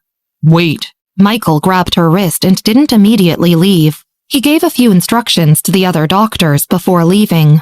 They took the elevator to the underground parking lot. Taking out his car key from his coat pocket, he opened the door and suddenly remembered something. Raising his clear eyebrows, he said calmly, Wait, Bessy. Yeah? Bessy casually responded while walking to the passenger's seat. Did you speed today? Michael put his hand on the car and glanced at her. Bessy was speechless. You have 2 speeding tickets. Michael reached out with his other hand. Where's the key? Fortunately, no one dared to stop the license plate she drove and had silently deducted points and fined her before notifying him. Bessy blankly took out the car key. Upstairs, Dr. Clark and the others went out more respectfully after checking all the procedures. The ward was finally quiet. James drank half a glass of water and sent a text message to ask Bessy to tell him when she reached home. He turned to look at Jack. Jack, are you okay? Supporting himself with his hand on the sofa, Jack blankly looked up. I'm fine, James. That's good. You haven't closed your eyes all day and night. Go back to rest now. Don't harm your body, said James. He guided Jack to the elevator. Seeing that he didn't respond, James considerately pressed the elevator button for him before going back out into the corridor. Jack only realized when he reached the first floor. He walked out of the elevator, stood at the entrance, and called Zeke. Zeke had just finished laying down instructions when he received the call. With faint hostility still between his eyebrows, he stood by the window and lit a cigarette. Jack? Zeke. Jack watched as people came and went and finally returned to his senses. I just saw the Michael that James always talks about. Do you know who he is? Zeke puffed out a smoke ring. The hostility on his face slowly faded, and he raised an eyebrow. James had mentioned Michael more than once or twice, and he had already heard about him several times in the hospital today. However, he didn't know much about the research institute and could only guess. Jack, is he from the Clark family? He guessed. Walking out of the hospital door, the cold wind blew against Jack and gradually cleared his mind. Not just that. He's the Clark family's crown prince. Even in its heyday, the Miller family couldn't compare with the Clark family. Jack would surely have been shocked to hear this on any other day, but he had experienced too many things today. Be it the doctors, Harvey, Daniel, or the Research Institute, he had already become numb from all the waves of shock. At this time, even Michael's identity sounded reasonable. After all, in Evanston, even Joshua couldn't seal off the roads. In the whole capital, only Michael would dare to be so arrogant. But even so, Jack and Zeke remained silent for a long time. Miss Miller. After a long while, Jack glanced at the dim lights outside and slowly trailed off. He originally thought Bessy was just a Northwestern University student. Zeke picked up his jacket and said, Go and find the 4th son tomorrow. I know. Jack stopped thinking about Bessy and looked down. With Tucker's current condition, he wouldn't be able to participate in the competition to be the heir of the Miller family next week. After they hung up, he made another call. Tucker's incident was settled, but the Miller family had another round of the war to fight. At the same time, in the Bright family's house, Samuel's mother sat on the sofa holding a photo album. When Samuel returned, she looked up, uncrossed her legs, and asked him about the situation. Tucker was in a car accident. Samuel plopped onto the sofa and burrowed his head into the pillow after briefly explaining the incident. Samuel's mother stood up violently. Is he all right? Michael is there. What could happen? Samuel looked up and frowned. But he's rather injured and hasn't woken up yet. Also, he turned to look at her. Bessy changed the meeting time to noon tomorrow. Mom, why do you have to meet her? Closing the photo album, she sat back down onto the sofa and pursed her lips. After a pause, she said, To confirm something. The next day, at the affiliated hospital, Michael parked the car and they got out of it to see Tucker. Michael only stayed for 20 minutes and then he left the ward to go to the museum. Bessy walked him to the elevator. The elevator was a little busy at this time and seemed stuck on the 28th floor. Michael pressed the button and looked down. It seems like Tucker has the selection competition to attend next week. He sounded rather casual. He had figured there must have been a reason why the fourth son had made a move at this time and had asked Harvey to check on it. The fact that the Miller family's direct descendant had been found and would attend the competition couldn't be hidden for long. Bessy glanced at him and thoughtfully nodded. I know. Michael entered the elevator and pressed the first floor button. Watching the elevator go down, Bessy turned and went back to the ward. She had made an appointment again with Samuel and had no intention of returning home now. She sat on the sofa and took out her laptop. Checking her social account, she saw that Elijah had sent her a pile of messages yesterday, and someone else had added her as well. It was Mr. Rostron. She directly accepted his request. Tucker still hadn't woken up. Zeke had finally gone home for a shower. He'd only gone back after spending the whole night in the ward. Now, James and Jack were keeping watch. At 9 a.m., Jack got up from the stool and checked the time. He whispered something to James and left the ward. He felt a shadow behind him as soon as he left. He turned around and saw Bessy. Miss Miller, what's wrong? He asked, shocked. Nothing much. Where are you going? I'll take you. She took the phone in her hand. Jack immediately waved his hand. No need. How could I ask you to? Keith will take me. He had just finished speaking when his phone rang. It was Keith. The car Keith had parked downstairs had suddenly broken down. Tucking her phone into her pocket and slightly raising her chin, Bessy calmly said, I said, I'll take you. She was so imposing that Jack didn't dare to refuse. He just followed her downstairs. Downstairs, Marvin's car stopped steadily in front of them. Bessy opened the passenger seat for Jack. In the driver's seat, Marvin tilted his head and politely introduced himself to Jack. I'm Marvin. In a daze, Jack sat down. Hello.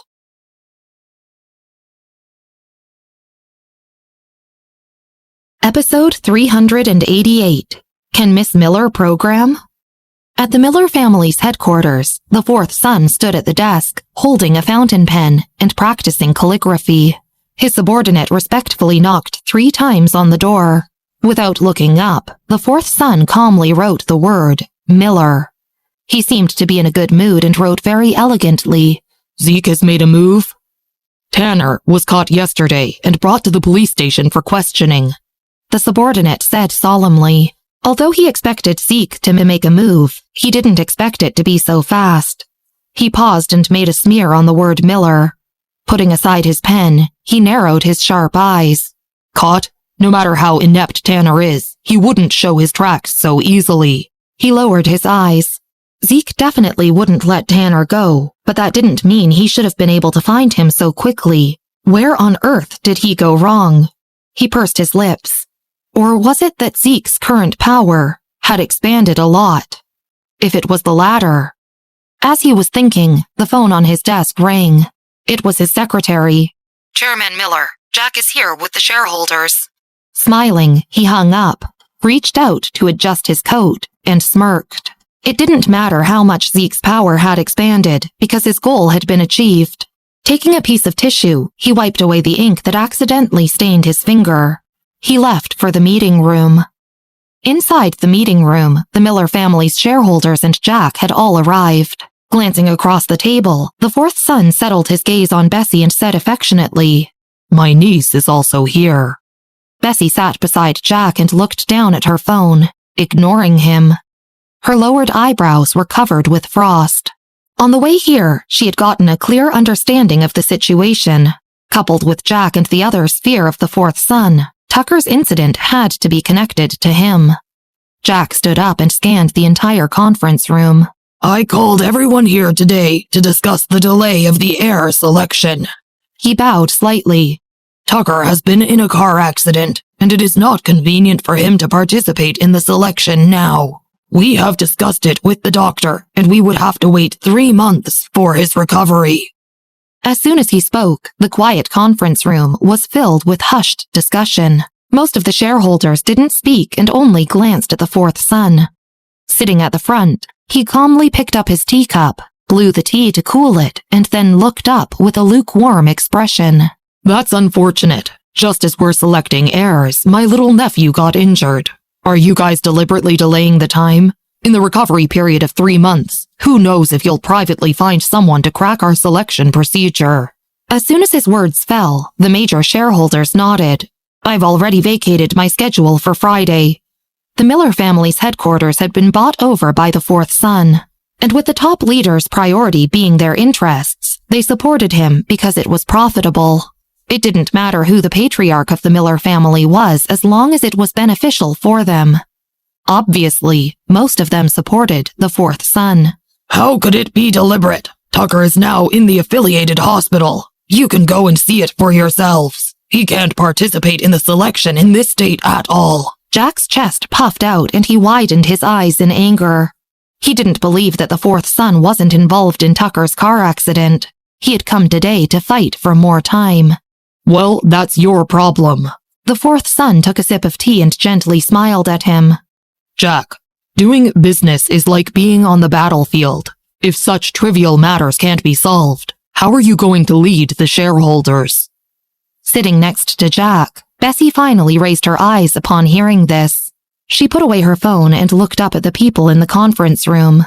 After meeting the fourth son's deep gaze, she smirked, looked away and faintly said, "Jack, they're right.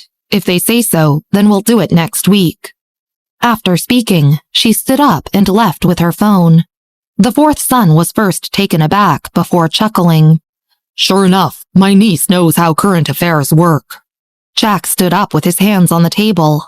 He had already anticipated that this battle today was almost impossible to win. He knew that according to the fourth son's style, they would never have a chance to take a breather. But he still wanted to see the shareholders. Pursing his lips and closing his eyes, he unwillingly followed Bessy. "We're too useless," he said regretfully behind her. "We can't participate in the selection ceremony next week. Tucker has missed out on this opportunity. The fourth son will never give him another chance." Bessy stopped in front of the elevator and pressed the button. Upon hearing this, her face remained indifferent, and her delicate face was slowly covered with frost. Reaching out to pull her scarf tighter, she turned to Jack and calmly said, "Who said we're not participating?" Ding! The elevator door opened and Bessy went in.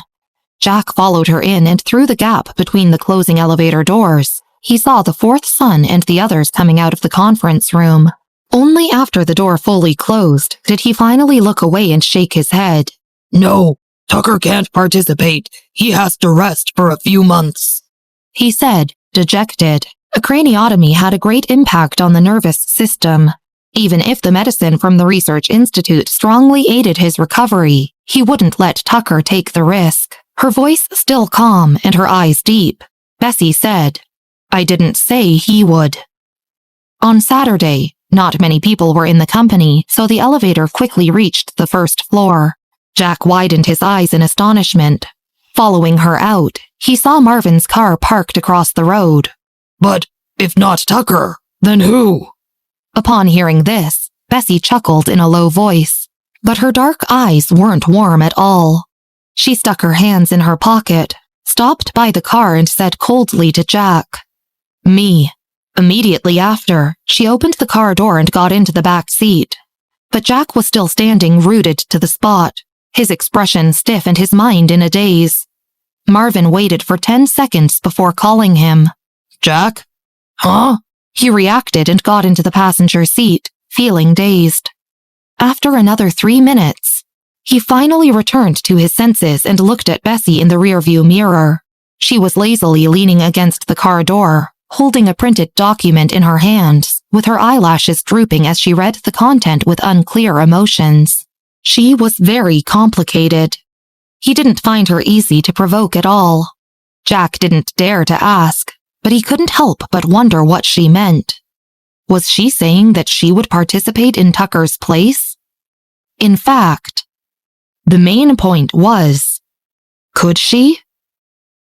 Upstairs at the elevator entrance, the fourth son's subordinate had clearly heard Jack and Bessy's conversation.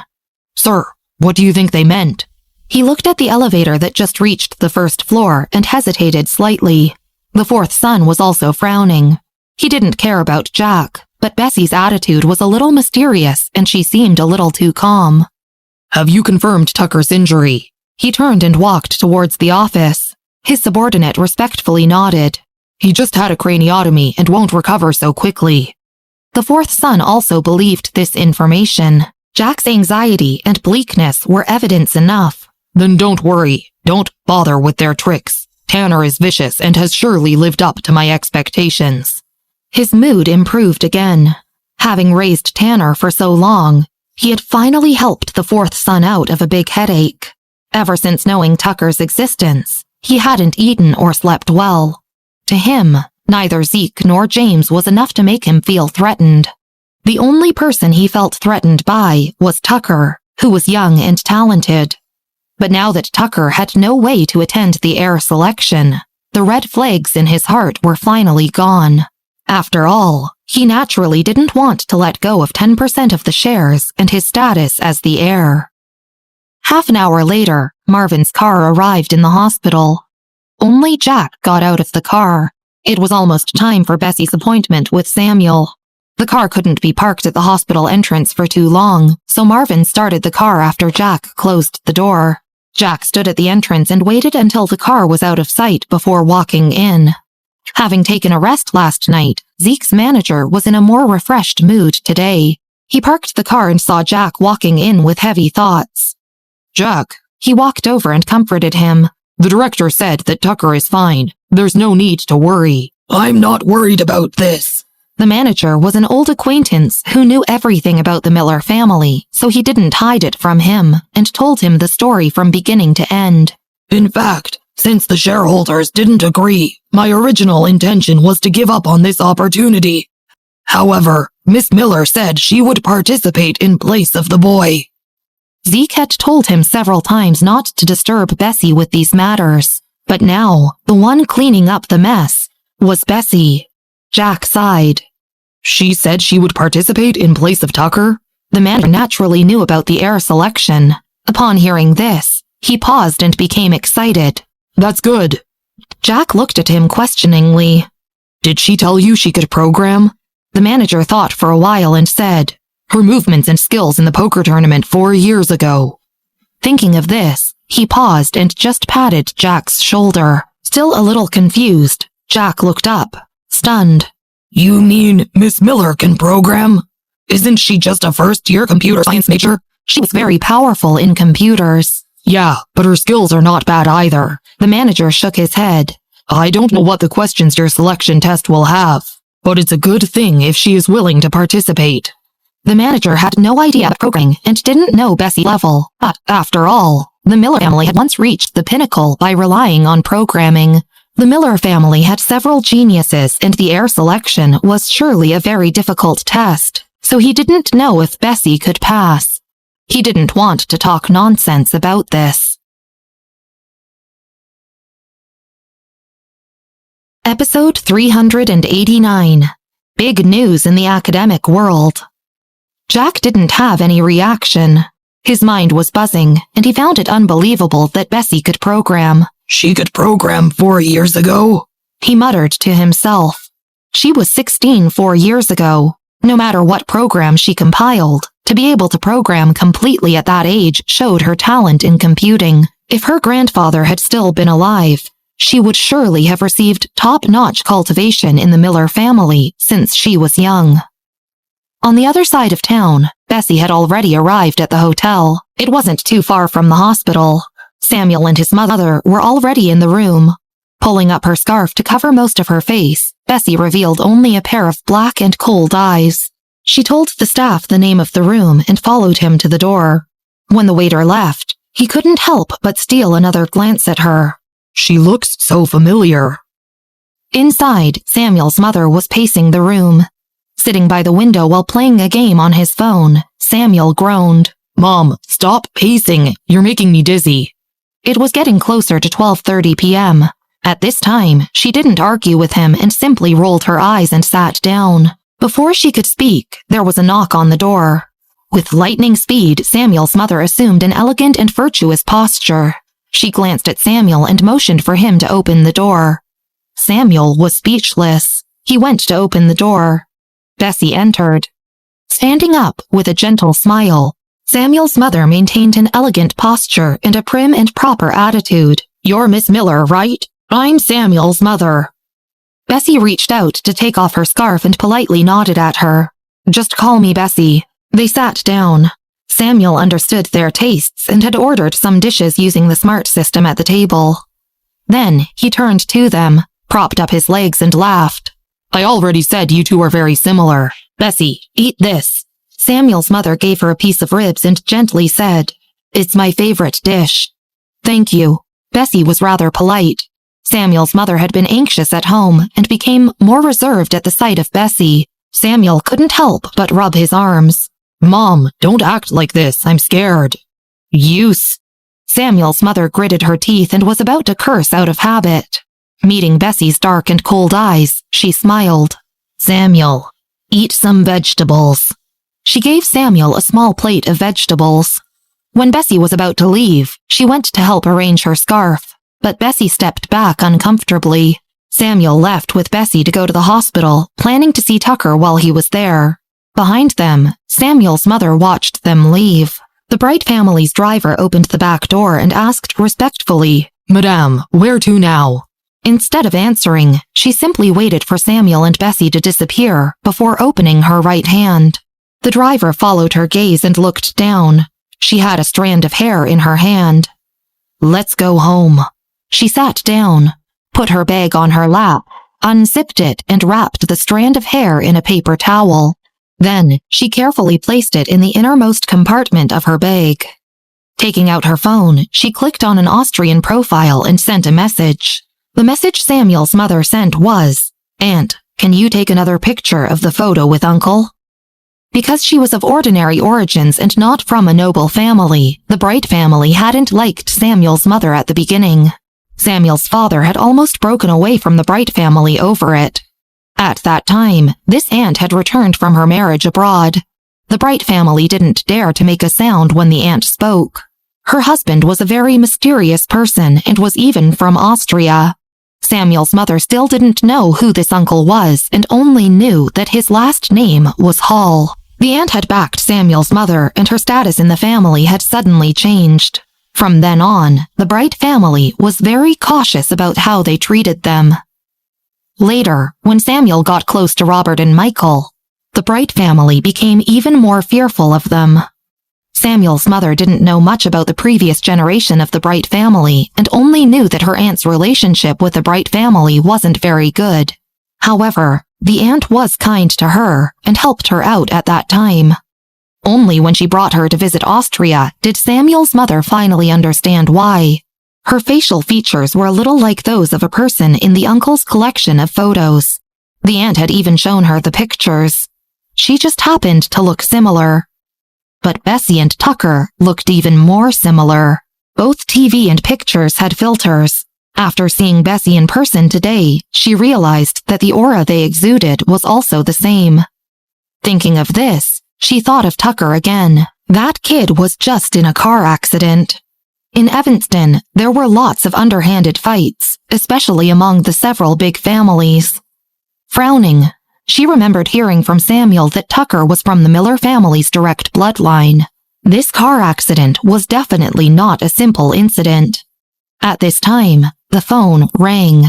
She picked up the call. Tucker woke at 3 p.m. Once he was awake, Katie, Ava, and the others all came to visit him. Since he was in good condition, the doctor didn't prohibit him from seeing the endless stream of visitors. When Michael came to pick up Bessy in the evening, he also saw Tucker. He confirmed that his condition was stable and asked Dr. Clark to look after him. Then he left with Bessy. Even after they left, the manager sitting on the sofa kept staring in Michael's direction, even forgetting to eat the apple in his hand.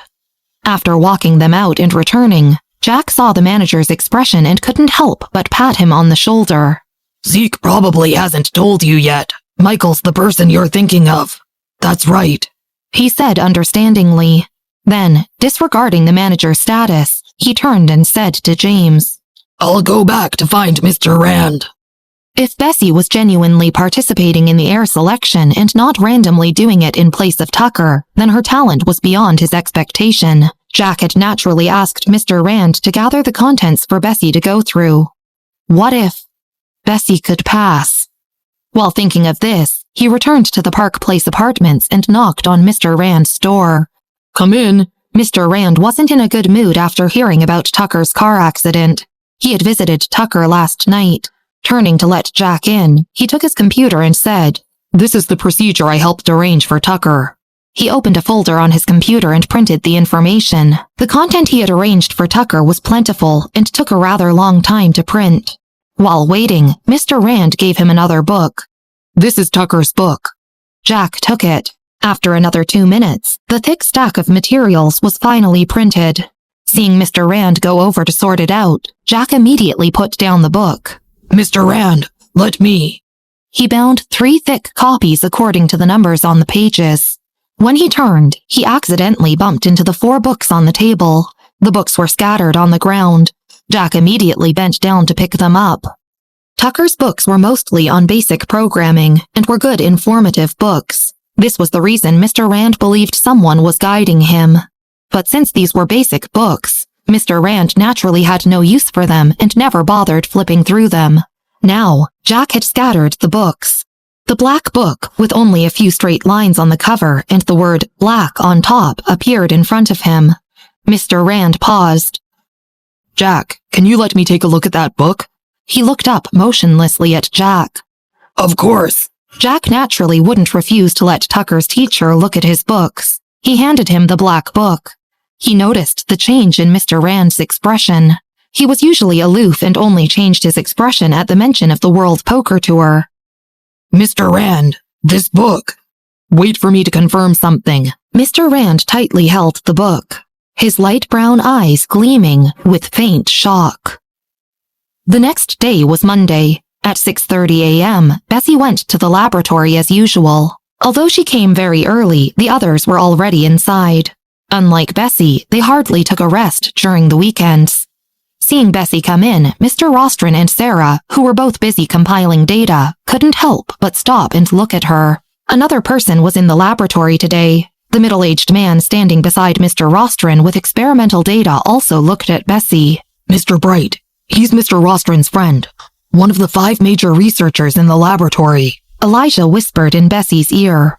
Bessy nodded slightly and put her backpack on the table casually. Reaching out, she unzipped her bag and took out the notes report for the underground reactor that Mr. Rostron had asked her to write. You're done? Elijah glanced at the report. Yeah, do you want to read it? Bessy handed it to him. Elijah laughed and shook his head. I might not understand it. Give it to Mr. Rostron. Nodding, she withdrew her hand and walked over to hand in the report to Mr. Rostron. Mr. Rostron put down the matters at hand and directly flipped through the report. Beside him, Mr. Bright also leaned over and whispered, That's Bessy Miller, right? What report did she write? Let me see. Halfway through, he paused. Bessy had summarized the underground reactor report. The reactor had been there for so many years and nothing had been discovered about it, despite the countless investigations done by research teams from both there and abroad. The builder of the reactor had left their research results, but they were just a bunch of code-like words. Over the years, former Director Fielder and others had invited historians to guess what these clueless symbol codes meant, but no one had ever cracked it. The reactor consumed energy once it was turned on, so not many people could apply to study it. Most people only went in to gain insights, and few wrote any useful experimental reports, especially in recent years. They still had no idea whether the metal could control the reaction's energy impact. No elements on the periodic table corresponded to this metal. Even if it wasn't in the periodic table, the new elements would usually have to be created by experimental laboratories. This was one of the reasons why nobody had any idea about the predecessor who left the reactor. Episode 390. Research Report. Many people in the chemical laboratories wanted to synthesize elements with the material, but they couldn't find any synthetic materials on Earth that used the right isotopes. However, Bessy's report didn't mention metal. From beginning to end, she only focused on one element that had gone unnoticed by anyone else. Pressure balance. This is indeed the best research direction. Maybe Mr. Wilson wanted to leave this behind for us. Mr. Bright turned to Mr. Rostron. We need to confirm this in the Research Institute. Mr. Bright had come to the laboratory today after hearing that the person who wrote the 25% energy conversion rate was in this laboratory. Mr. Rostron remained silent and solemnly flipped through the observation report. After reading it, he put the report away and pushed his glasses up. He untied his protective suit with one hand and said to Elijah, Mr. Bright and I are going to the Research Institute for an emergency meeting. You and Miss Miller should make preparations. We might ask you to come over any time. Upon hearing this, Elijah stared at him in a daze. To the Research Institute? For the new research direction for the reactor. Mr. Bright wasn't as strict and traditional as Mr. Rostron. He reached out to pat Elijah's shoulders. These notes on the research direction for the reactor was written by you and Miss Miller, right? After we discuss it, if it's feasible, your assessment at the end of the year could possibly reach the 4th level of the Research Institute. He went out with Mr. Rostron in a hurry, having a heated discussion on the way. Bessy had been doing micro-experiments in the second area of the laboratory. In the outermost layer separated by glass, Elijah almost suspected that he had heard wrongly. Researchers in the Research Institute were all graded, but there was a standard evaluation at the end of each year. Only those who met the evaluation standards could be rated as researchers. However, the Research Institute had too many people. Although the 4th level was the minimum standard, many people had to work hard for 10 years to reach it. As an ordinary student, who usually had done very little useful research, even those who could reach that level often could only attribute the work to their professors or others. Elijah had only been a student for a few years. It took at least 2 to 3 years to become a formal researcher. But now, Mr. Bright actually said that he might become a formal researcher by the end of this year. Elijah looked up at Bessy in a daze. She put down her measuring instrument and walked out to him, squinting thoughtfully. Bessy. Elijah finally found his voice. What did you write in the research report? Bessy recovered from her thoughts and casually said, I just observed the reactor. I'm not sure what's inside, but I checked the information at home and confirmed that there was something interesting about the pressure balance. So I wrote about that. Returning to her seat, she turned on the computer to click on Kara's message and explained to Elijah. When I was a child, my grandma and I looked at similar reactors. My research direction might be a little different from others. She wasn't sure if these things were useful. She had never studied them and only recorded what she observed about the underground reactor. Those codes, she understood some of them, but judging by their reactions, she realized that it seemed useful to them. Elijah didn't make a sound for a long while. He stared at her, at a loss for words. Bam! Not far away, at Sarah's table, the cup in her hand fell to the ground. She pursed her lips and squatted down to pick it up, unable to lift her head. Lunchtime came and went, and nobody called Bessy and Elijah to go to the Research Institute. It seemed like Elijah wasn't going to be rated as a 4th level researcher.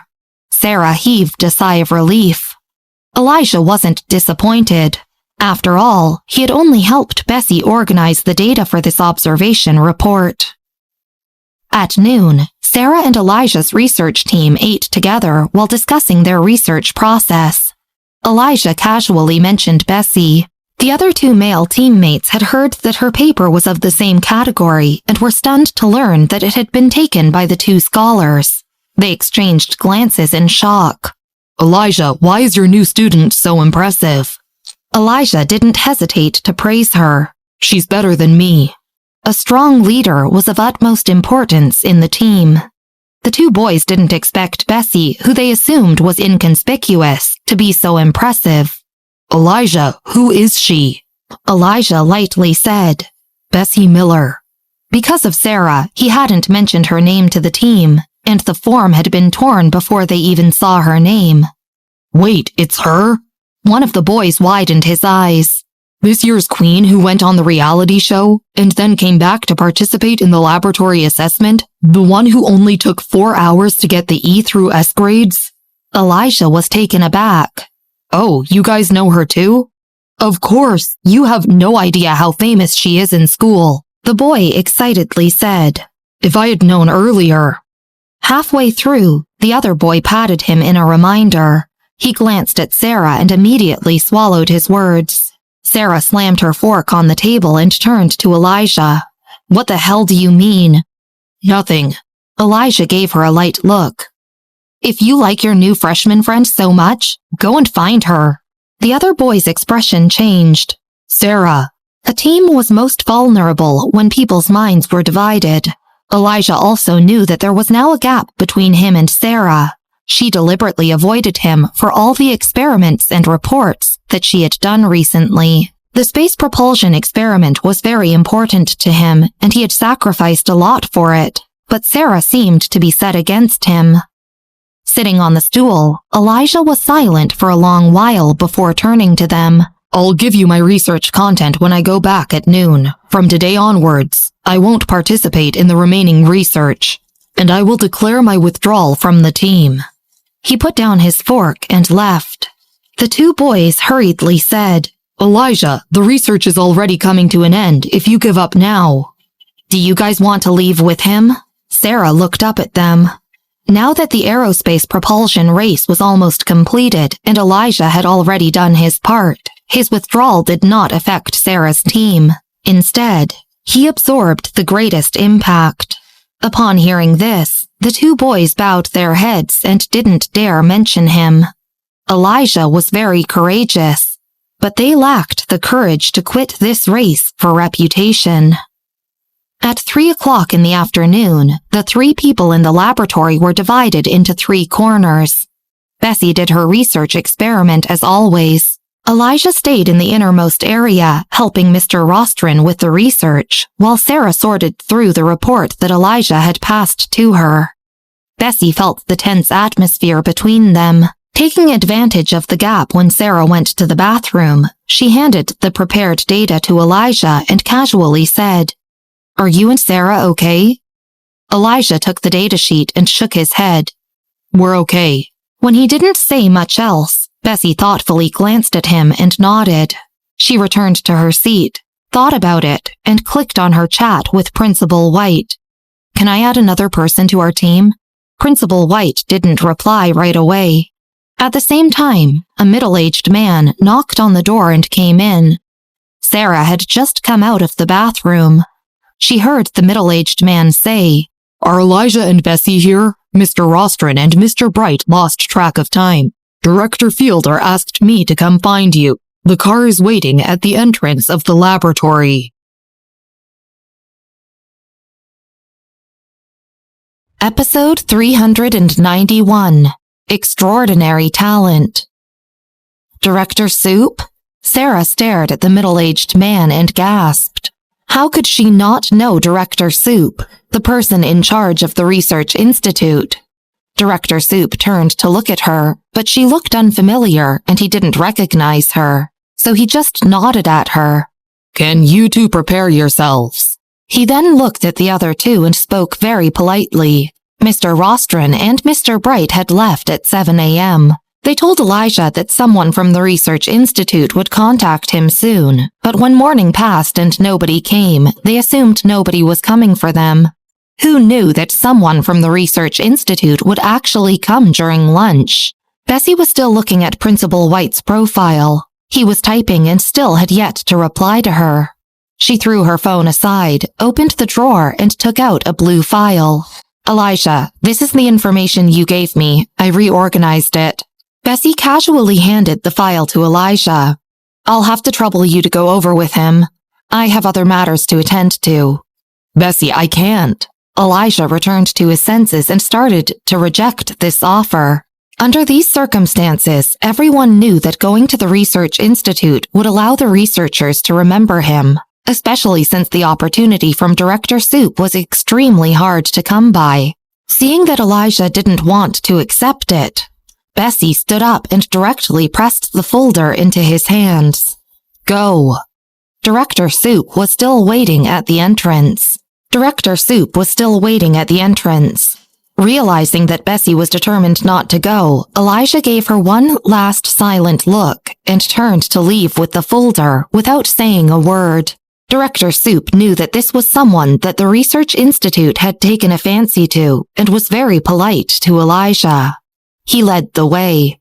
The two exited and passed by Sarah, standing stiffly not far away. After a long time, she was still standing in place, shocked and in a daze.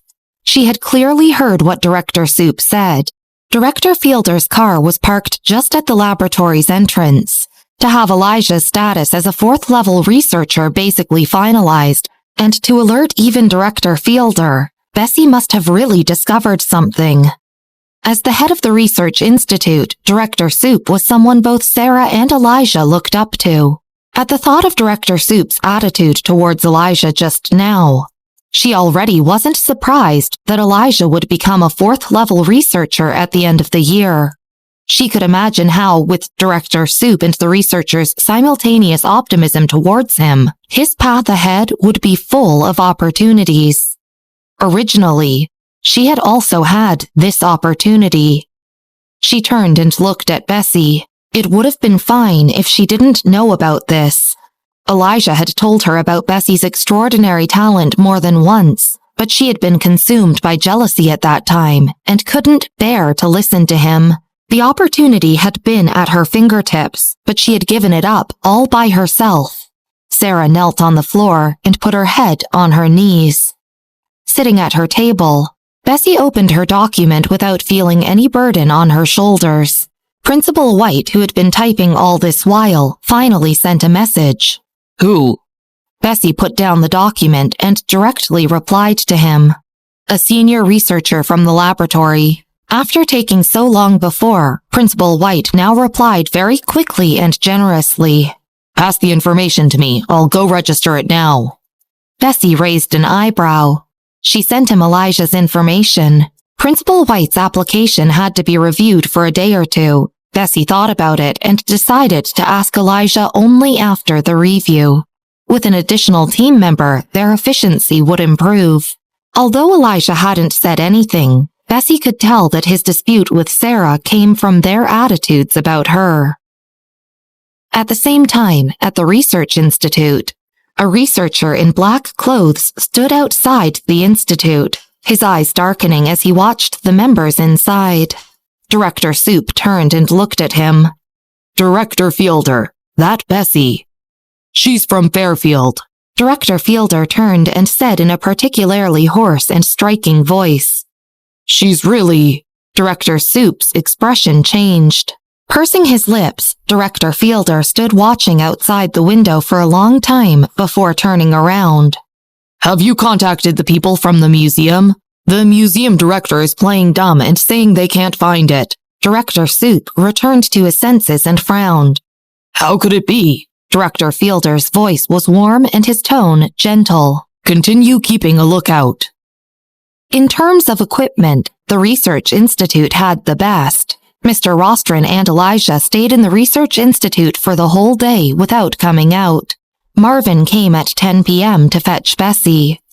These past 2 days, Michael was either busy with the museum matters or constantly listening to Dr. Clark's report on Tucker. Bessy stopped at the entrance, changed into slippers, and hung her coat aside. Marvin followed her inside. Miss Miller, the chef has left dinner for you. Plopping down onto the sofa and hugging a pillow, she leaned her head back and reached out to press her right wrist. Upon hearing this, she just slightly looked up and lethargically said, "No need." Marvin turned a deaf ear and went to the kitchen to bring out the supper dishes and a cup of tea. Bessy blankly looked up at him. Michael ordered me to, he immediately said. This was the new skill taught to Marvin by Patrick. In situations where he was put on the spot, he could just use Bessy and Michael's names to each other. It worked. Bessy took the spoon and slowly ate. Remembering something, Marvin went to take 3 thick stacks of documents and placed them beside her.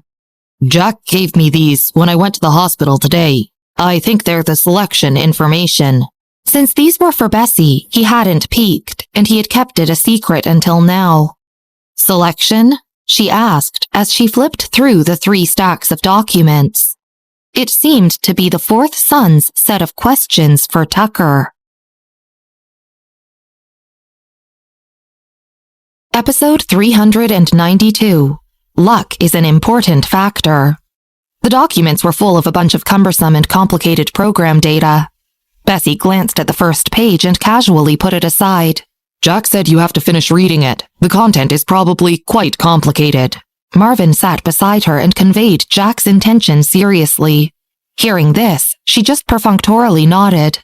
Okay. Marvin picked up her dishes later and found her sitting on the sofa with her laptop on her lap. Michael was still not back. Miss Miller, get plenty of rest, he told her before heading downstairs. He had an appointment with the old gardener tomorrow and wanted to do some homework before their discussion on gardening. Michael got home late at night, close to 1 a.m. He walked up to the door with his keys, followed by Patrick. The lights in the corridor were a little dim, but a glimmer of light shone inside. Holding his phone, Patrick reported to Michael. Sherry just contacted me. I think she saw the order you put in at 129. Michael, you... Michael opened the door. The lights were still turned on in the living room.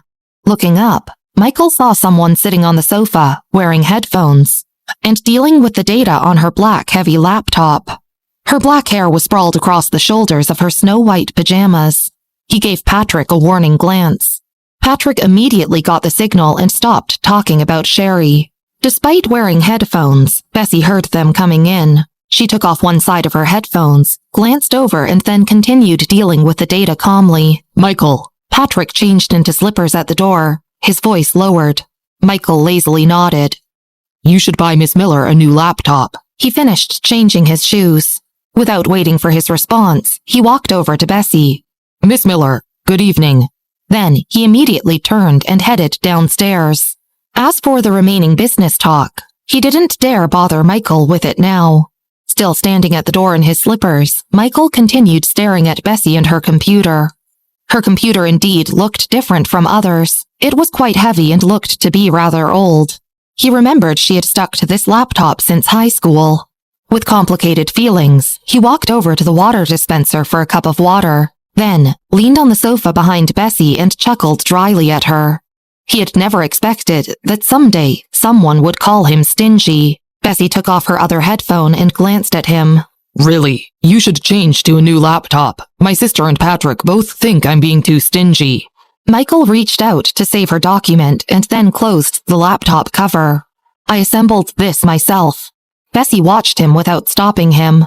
She raised an eyebrow. Back then, there had been limitations, and she indeed hadn't assembled it to look good, but it was definitely better than any computer in the World Poker Tour. Michael nodded and stood up, smiling. I think it looks pretty good. It was just that this owner had no aesthetics. He smiled and looked down at the laptop in his hands. Don't wait up for me tomorrow night. He placed her laptop and the pile of documents on the table, her long eyelashes drooping down. The lights made his grand face appear much softer, getting rid of his usual sharpness. He gently placed a hand on her wrist and frowned. Look at how thin you are now. She didn't speak and just thought of his order at 129. Out of habit, she'd put on her headphones. The hall was very quiet and she actually heard Michael's conversation with Patrick. Bessy, are you listening? Michael looked down and leaned in closer. She nodded lazily, trying to appease him. Only after he left did she open her computer again. She typed out the 129 website address and logged into her account. Her account name was 2 simple words. Lone Wolf. She casually glanced at the homepage. Lone Wolf. Senior member. Permission. Unlimited. Orders. 1.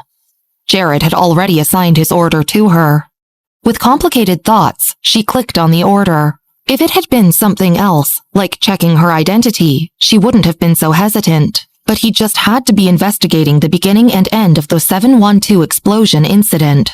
The one thing she had deliberately covered up. She leaned back, the lights casting a shadow under her long eyelashes. The 712 case was already concluded. Even Officer Gomez and Mr. Grant didn't know the whole truth behind it. Michael didn't seem like much of a curious person. Bessy guessed that he was probably wondering what role she played in the incident. That was exactly why she was feeling so conflicted. Sighing, she covered her eyes. Over the next few days, the observation report handed in by Bessy made a big splash in the research institute. Because Elijah had gone to the research institute, he now stood out conspicuously there. Elijah, I've handed in the report, said Mr. Rostron in his usually dull voice as he turned to Elijah in the laboratory. After 1 month's assessment, you'll officially become a researcher and have your own laboratory in the research institute. At the mention of this, Mr. Rostron showed a rare smile. Glancing at Bessy in the second innermost area, Elijah shook his head. Bessy wrote that observation report from beginning to end. Luck is also an important factor, said Mr. Rostron with a slight glance at Bessy. He paused for a moment and then changed the topic. Why didn't you participate in the aerospace project with your assistants today? Before leaving the laboratory last night, Sarah had told Mr. Rostron that she was going to participate in the project today and wouldn't be around. Elijah fell silent for a while and then smiled. I have other things on hand and don't have time to take care of it. I could only withdraw from the aerospace project. Mr. Rostron didn't read too much into it and just nodded slightly at him. It's a pity that you can't participate in the aerospace project, but you're already a prospective researcher and will have more opportunities in the future. At 5 o'clock, Sarah came back beaming. It seemed like her ranking was pretty good. Mr. Rostron, she handed a trophy to him and raised her voice deliberately. Our team won 3rd in the country, a first-level prize. The domestic competition was divided into 1 special-level prize, 2 first-level prizes, 3 second-level prizes, and 4 third-level prizes. The top 10 could obtain such rankings.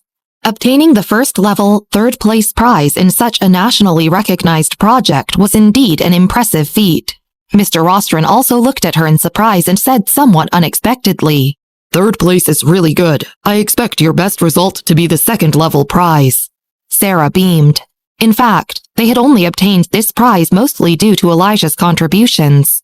The judges deliberated between 2 other teams and finally chose them as the 3rd prize because of Elijah's part. There was only the difference of 1 ranking between the 3rd and 4th prize, but the first level and second level were a world of difference. However, Sarah didn't mention this matter. Satisfied with Mr. Rostron's praise, she returned to her seat with the trophy and purposefully observed Elijah's expression. Bessy was still doing experiments. Her phone buzzed. It was Principal White. I've submitted the names. At 6 p.m., Elijah was having dinner with his roommates at the cafeteria. Are you stupid? You'd already finished your research. Why would you give Sarah a free ride? His roommate angrily said and clenched the fork in his hands. If you don't like her, you shouldn't help her for free. Wouldn't it have been better to stand out with your own research parts along with your 2 friends? Elijah lowered his head and remained silent. He also regretted his actions. Although he hadn't shown the plan given to him by Bessy to Sarah, he had made references to it when doing his part. After skipping the parts he didn't understand, he had used less than 1/3 of the plan. He had been too impulsive and should have removed Bessy's points from the report first. This project happens once a year. The top 3 teams each year are excellent. His roommate shook his head at him. Without this year's opportunity, He was still talking. Not far away, a thin figure appeared and approached them. Elijah. Pulling down her scarf, with her long eyelashes drooping, Bessy said in a clear and cold voice, "I have a project I'm working on now. Do you have time to join me?" She thought for a while and then further explained, "We have a shortage of manpower. It will be submitted next month, so we're a little busy now." Elijah was hesitant and originally didn't want to take advantage of her anymore. But after hearing that she was short of people, he immediately nodded. "Okay." Bessy handed him a list. "I have other matters to attend to. Help me take leave from Mr. Rostron." She was going to the Miller family's headquarters today. Episode 393, Miller's Primary Election. Elijah took the list and paused. "Okay, Bessy, do you have anything to do tonight?" He looked up at her. Being in the same laboratory, Elijah naturally knew that Bessy was very busy recently.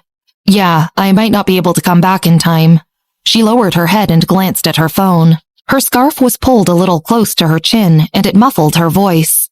The Miller family's primary election was at 7 p.m. It was a large family selection and was extremely formal. Generally, the heirs of large families, like the fourth son, would be cultivated per the selection requirements. Out of the different levels of difficulties, he had assigned the highest difficulty for Tucker. Elijah stood up and walked Bessy out. Then he returned to his seat and continued eating. Holding his fork and staring in Bessy's direction, the roommate turned and looked blankly at Elijah. He slammed the fork onto the table. Gosh, Elijah, why didn't you tell us that Bessy is your new student? Are you secretly happy watching us talk about her in the group chat? Previously quite sympathetic to him, the roommate was now staring at him without a hint of sympathy. He demanded some answers from Elijah. The entertainment industry was actually very realistic. If a person didn't make any news for a long time, he would gradually be forgotten by netizens, and his so-called popularity would disappear. Bessy didn't appear in any new hot searches now, but it had been over a month, and her popularity was still sky high. The roommate looked down at the list. What project did she give you? Elijah picked up his fork and glanced at it. I don't know. Let me see. The roommate was a little excited and stopped eating to flip through the list. At the back were Elijah's basic report and an application form. He found the title and read it aloud. Nuclear Reactor Research Project, ICNE Finals. He suddenly trailed off. He just looked up at Elijah, dumbfounded. Did I read it wrongly? Elijah, read it again yourself. He passed the registration form over. Calmly eating with his fork, Elijah also suddenly paused. He directly took the registration form. He naturally knew of Bessy's ICNE competition next month. When Bessy had said she had a teacher, he'd guessed that her teacher had helped reserve a place for her on a foreign team. But now, he looked down at the last line. Captain, Bessy Miller. Team members, Cara Rivera, Gary Evans. This entire team belonged to Bessy? Sitting in his seat and doubting his whole life, the roommate turned to look at the list again to confirm that he had seen it correctly. Don't read it. I've already confirmed it for you. It's the ICNE Finals. She indeed couldn't use common sense to speculate. He would never feel pity for Elijah again. Every year, the top domestic teams in the field of laboratory research would participate in the ICNE Finals and would be trained by specialized teachers. In comparison, Elijah's previous space thruster competition was a drop in the ocean. The gap between the two couldn't be ignored. On the other side of campus, Bessy walked out and saw Marvin's car parked not far away. Once he saw her come out, he immediately got out of the car and opened the door of the back seat. There might be a traffic jam right now. He glanced at the rearview mirror. The laboratory wasn't too far away from the Miller family's headquarters, and usually took less than half an hour to reach by car. But it was around 6 p.m. and rush hour now, and they would run into traffic even if he took a detour. Taking out her headphones from her backpack and putting them on, she said in a casual, tired tone, "Let me know when we arrive." She leaned on the back of the seat and supported her hand on the window, her hoodie pulled low over her forehead, hiding her face. The black headphone cord slid over her white collar with every movement. Marvin still had no idea what Bessy was doing at the Miller family's headquarters today. Seeing that she had fallen asleep, he raised the temperature, turned off the music, and drove quietly. Suddenly, his cell phone rang. It was Michael. He put in the Bluetooth headset and answered in a serious voice. Michael. On the other end, Michael took off his gloves and threw them onto the table. Have you picked her up? He asked in a low voice. Marvin glanced in the rearview mirror. She just got in the car. We're on the way. Michael stood at the gate of the ancient museum and watched as the lights gradually lit up around him. After a long while, he looked down. Okay. Behind him, Patrick pushed up his glasses on the bridge of his nose and summoned his courage to come forward. Michael, it's time to go. Michael was fiddling with his phone silently. After a long while, he put it away and looked up with calm eyes. Let's go to the Miller family's house first. It was nearing 7 p.m. when Michael's car finally stopped in front of the Miller family's headquarters. Michael? Marvin, sitting in the driver's seat, recognized the car parked beside him and proceeded to open the driver's door in surprise. Getting out from the back seat with his extremely long eyelashes hanging down, Michael stood in the cold wind, tall and slender. He stared at the Miller headquarters, but his usual laziness was gone. leaving behind only alienating coldness. He stood there for a long while before looking away and turning to Patrick. Give me the keys. I'll go to the airport myself. Patrick immediately handed the keys to him. He got into the car and drove off in the direction of the airport. What happened? Marvin only dared to ask after the compelling and imposing atmosphere had disappeared. Patrick rubbed his nose and turned to him.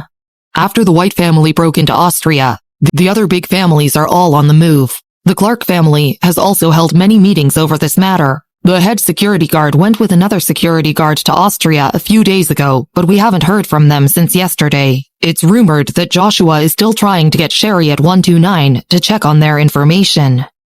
If 129, especially those senior members, could make a move, they would definitely get some news on them. Intermediate members like Sherry didn't specialize in taking orders, so it would be difficult. It would take Michael at least 10 days to arrive in Austria. Don't tell Miss Miller about the Clark family, Patrick instructed. Michael said she's going to be too busy nowadays. I think she'll be participating in some competition next month. Marvin nodded. Don't worry. Inside the Miller family's headquarters, Bessy had already entered the gates. It was night, but the headquarters were still brightly lit, and the workers were around. She took out the card Jack had asked Marvin to copy for her and pressed the button for the 12th floor on the elevator. The large conference room was on the 12th floor. In the middle of the room was a long table. The fourth son, the shareholders, Jack and Zeke, were all sitting at it apprehensively. Most people were accompanied by their secretaries. Jack, why isn't Miss Miller here yet? Did you tell her the time? Whispered Keith, who was standing between Jack and Zeke. This matter had always been Jack's responsibility.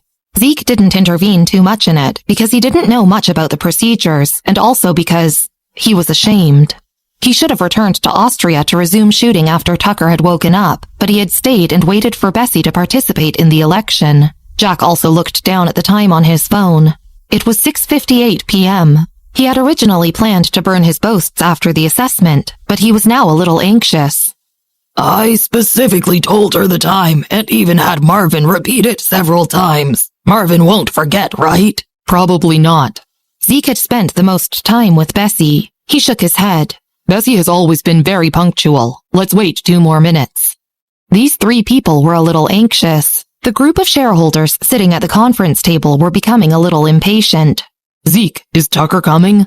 The fourth son saw the impatience in their eyes. The door opened and the fourth son's subordinate came in to whisper something in his ear. The fourth son smiled. Putting down his file and standing up, he put his hands on the table and turned to Zeke and the others with a lukewarm expression. Jack, as far as I know, Tucker is still recuperating in the hospital. Are you sure he will come? He pulled back his chair and turned to the shareholders, bowing slightly and smiling widely. I'm afraid that everyone wasted their trip today. Nobody is coming. I'll apologize and make it up to everyone tomorrow. Please return home. The shareholders exchanged glances and frowned at Zeke, their expressions tinged with anger. Zeke, you made us wait for half an hour here. It was 6:59 p.m., and before they finished speaking, the conference door opened. The group of people turned to the door and saw a girl come in. She was carrying a coat in her hands and was dressed in a white sweater. As she entered with her chin slightly raised, her gaze lightly swept the crowd. Episode 394. There's only one chance. The shareholders who had stood up with the fourth son and voiced their frustrations suddenly went silent. The meeting room quieted down. Some of them knew Bessy while others didn't, but all of them watched as the girl walked in slowly. Her dark eyes scanned the room. Miss, you're here. Jack had been about to call Marvin to ask if he'd gotten into trouble, but upon seeing Bessy, he pulled a chair out for her. Keith, standing beside him, finally heaved a sigh of relief. Zeke had maintained his calm demeanor the entire time. He now stood up and turned towards the shareholders sitting around the meeting table. This is Tucker's sister, Bessy. She's the candidate who will be standing in his place. With that, muffled discussions commenced in the previously quiet room. The fourth son sat back in his chair and turned towards him. He narrowed his eyes and said, Are you sure you want to let this niece of yours take part in this? There's only one chance. So he had planned for Bessy to take part instead. No wonder Tucker hadn't appeared. The fourth son couldn't tell what Jack and the rest were thinking. The fourth son had already gotten someone to investigate what happened with Bessy in the laboratory. He even got Anne to rope someone else in, but to no avail. Zeke said as calmly as ever, That's right. Also, since it's no longer my young nephew but rather my older niece involved now, there will be some changes to the election. She's over 15, so while the general rules stay the same, it would be the usual adult rules that apply. The fourth son looked at Zeke deeply. He knew that Zeke was an actor, and acting was his forte. Seeing how calm he looked now, he wondered if it was just a false front. Whether it was feigned or not, the fourth son wouldn't take the risk. Zeke looked up once he was done talking. Keith and Jack were a little shocked. Jack slammed his hand onto the table and looked at the fourth son incredulously. Tucker's original rules were already hard to play by, and now he was increasing the difficulty further. Gabriel, you're obviously trying to. Jack, the candidate has changed. And so must the rules. The fourth son smiled. I'm doing this for the future of the Miller family. You can ask the other shareholders what they think. The other shareholders prioritized interests over everything else. It was no surprise that they were on the fourth son's side. That's right, the candidate has changed. Of course, the rules have to change too. Little brother. The fourth son smiled leisurely at Zeke. Although the difficulty has increased, the stakes have increased too. Based on the standards of the heir, the highest amount of shares she could receive is 18%. That was 8% higher than Tucker's original amount. Of course, this 18% of shares was no more than a decorative incentive. They knew that it was impossible to get past that test. Bessy was standing beside Zeke, looking unfazed. Her eyes were even a little cold. Upon hearing about the 18% of shares, she stroked her chin in thought for a while and then turned to ask Keith. 18%? The person with the most power in the firm was the fourth son. He held 51% of the shares and had the right to veto. The 18% of shares that would go to the heir would be taken from the fourth son's share. But Bessy considered that he was also involved in what happened to Tucker. It would be too little to take only 18% from him. She found it too little, but to Jack and the rest, this was the highest offer they had ever seen. After all, Zeke only held 3% of the shares himself. Keith was furious. When he heard Bessy's question, he thought that Bessy was worried about the test. He quickly said, That 18% is the largest amount of shares and also the highest standards for the heir. This makes the test more than twice as hard as it would have been for Tucker. Don't worry, Zeke and Jack won't agree to it. That 18% was really the highest it could go? Bessy nodded. She said softly to Zeke and Jack, Say yes. But Jack pursed his lips. He was furious. Jack already did not feel good about having Bessy stand in for Tucker, and now the fourth son was making things even more difficult for her. This whole election was just for show, especially the standards and rules set for adults. Back then, only the patriarch of the Miller family had made it through, and the fourth son was exploiting it now. He already made it very clear that he didn't want anyone of the next generation to have a part in this. He didn't even try to hide this in front of the other shareholders. There's nothing you can do to him anyway. Bessy was calm about it. There's no point fighting with him. We might as well agree with his terms and get down to it. I still have an experiment to work on. Jack also knew that there was no point in fighting it. Eventually, he agreed to it. Seeing how enraged Jack looked, the fourth son chuckled. Jack, you don't have to be like this. I'm already putting 18% of my shares on the table. This election was of utmost importance. The test was extensive and covered many different areas. The test location was in a huge workspace. There were 2 rows of desktops in the workspace. In the first row of seats were 7 employees in senior posts, who were there as judges for the test. The row of desktops at the back was turned on. Seeing the fourth son's arrival, the 7 of them quickly stood upright and greeted him respectfully. Chairman Miller.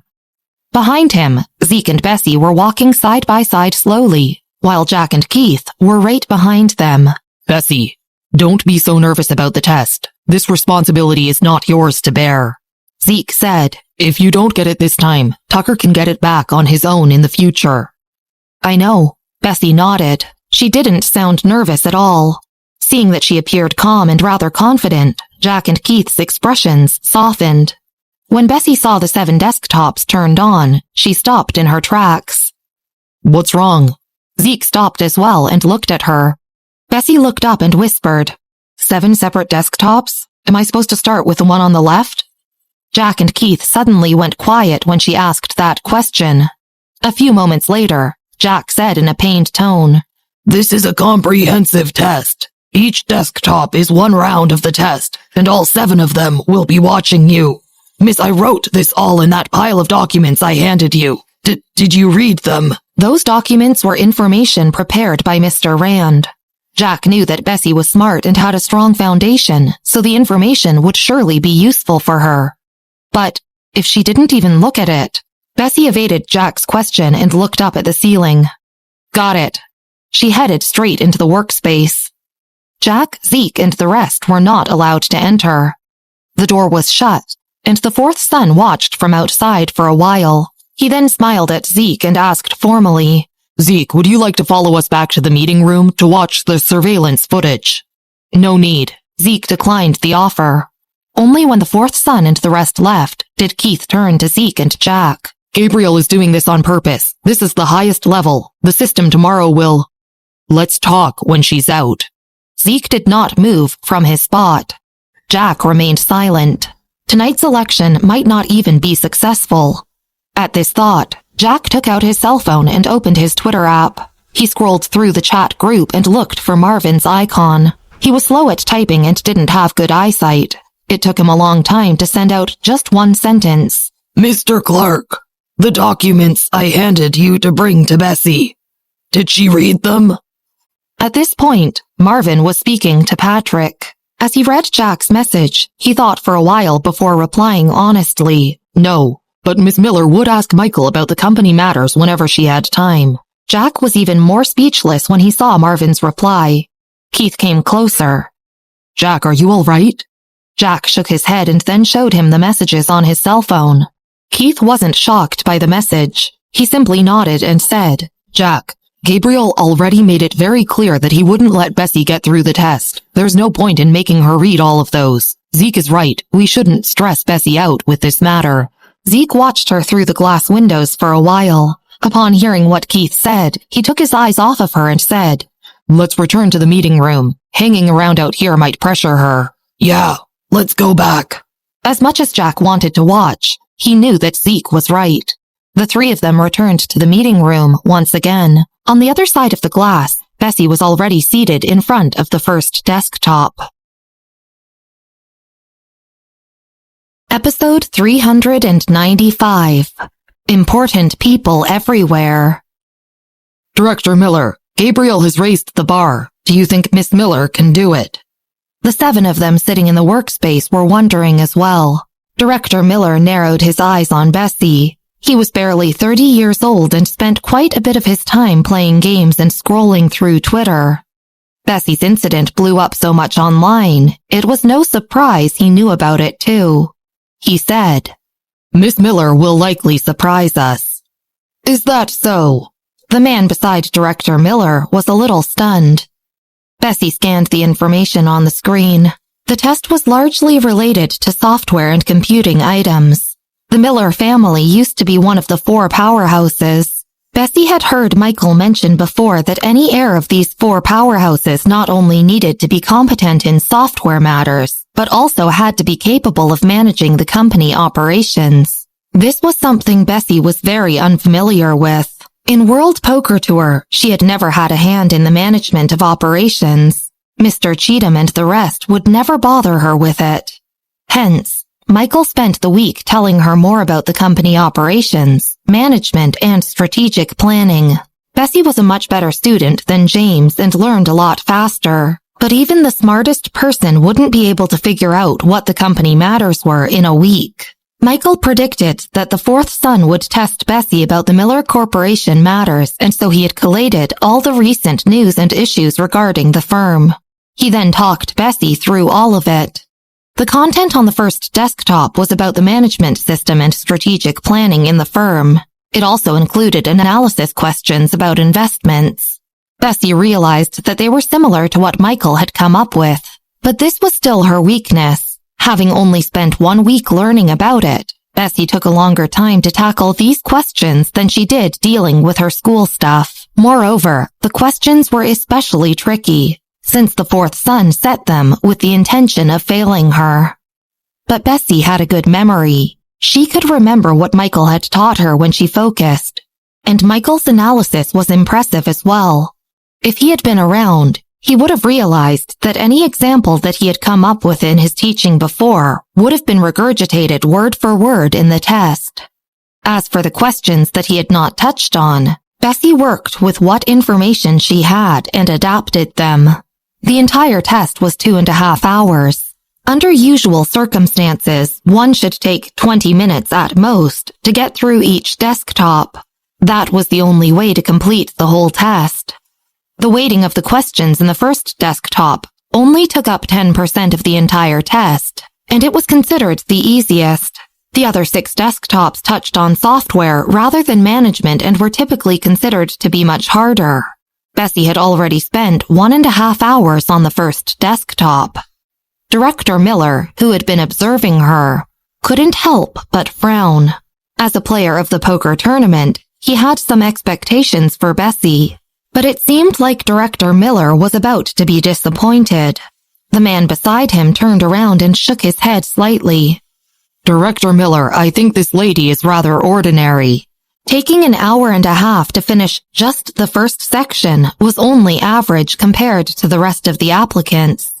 Director Miller stood up. I'm going out for a bit. Call me when the time is up. He couldn't bear to watch on. The teachers in the workspace were already talking. The fourth son and the other shareholders were having an even bigger reaction in the meeting room. The surveillance cameras could not capture the content on the desktop. They could only see Bessy's back view, but that was enough to tell that she'd been stuck on the same desktop for an hour and a half. There was only an hour left and 6 more desktops worth of questions to complete, all of which were about coding and the software systems.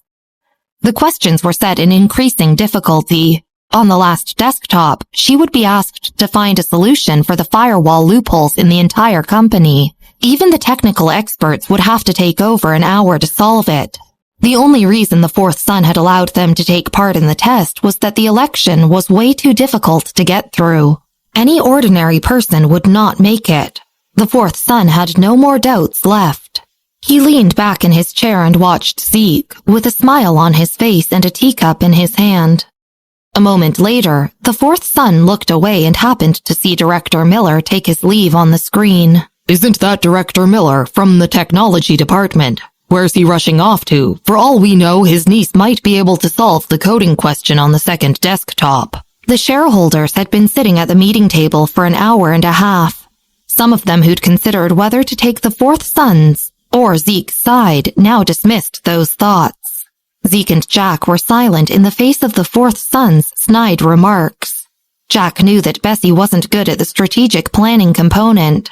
He whispered to Zeke, Zeke, Bessy should be able to complete at least to the third desktop.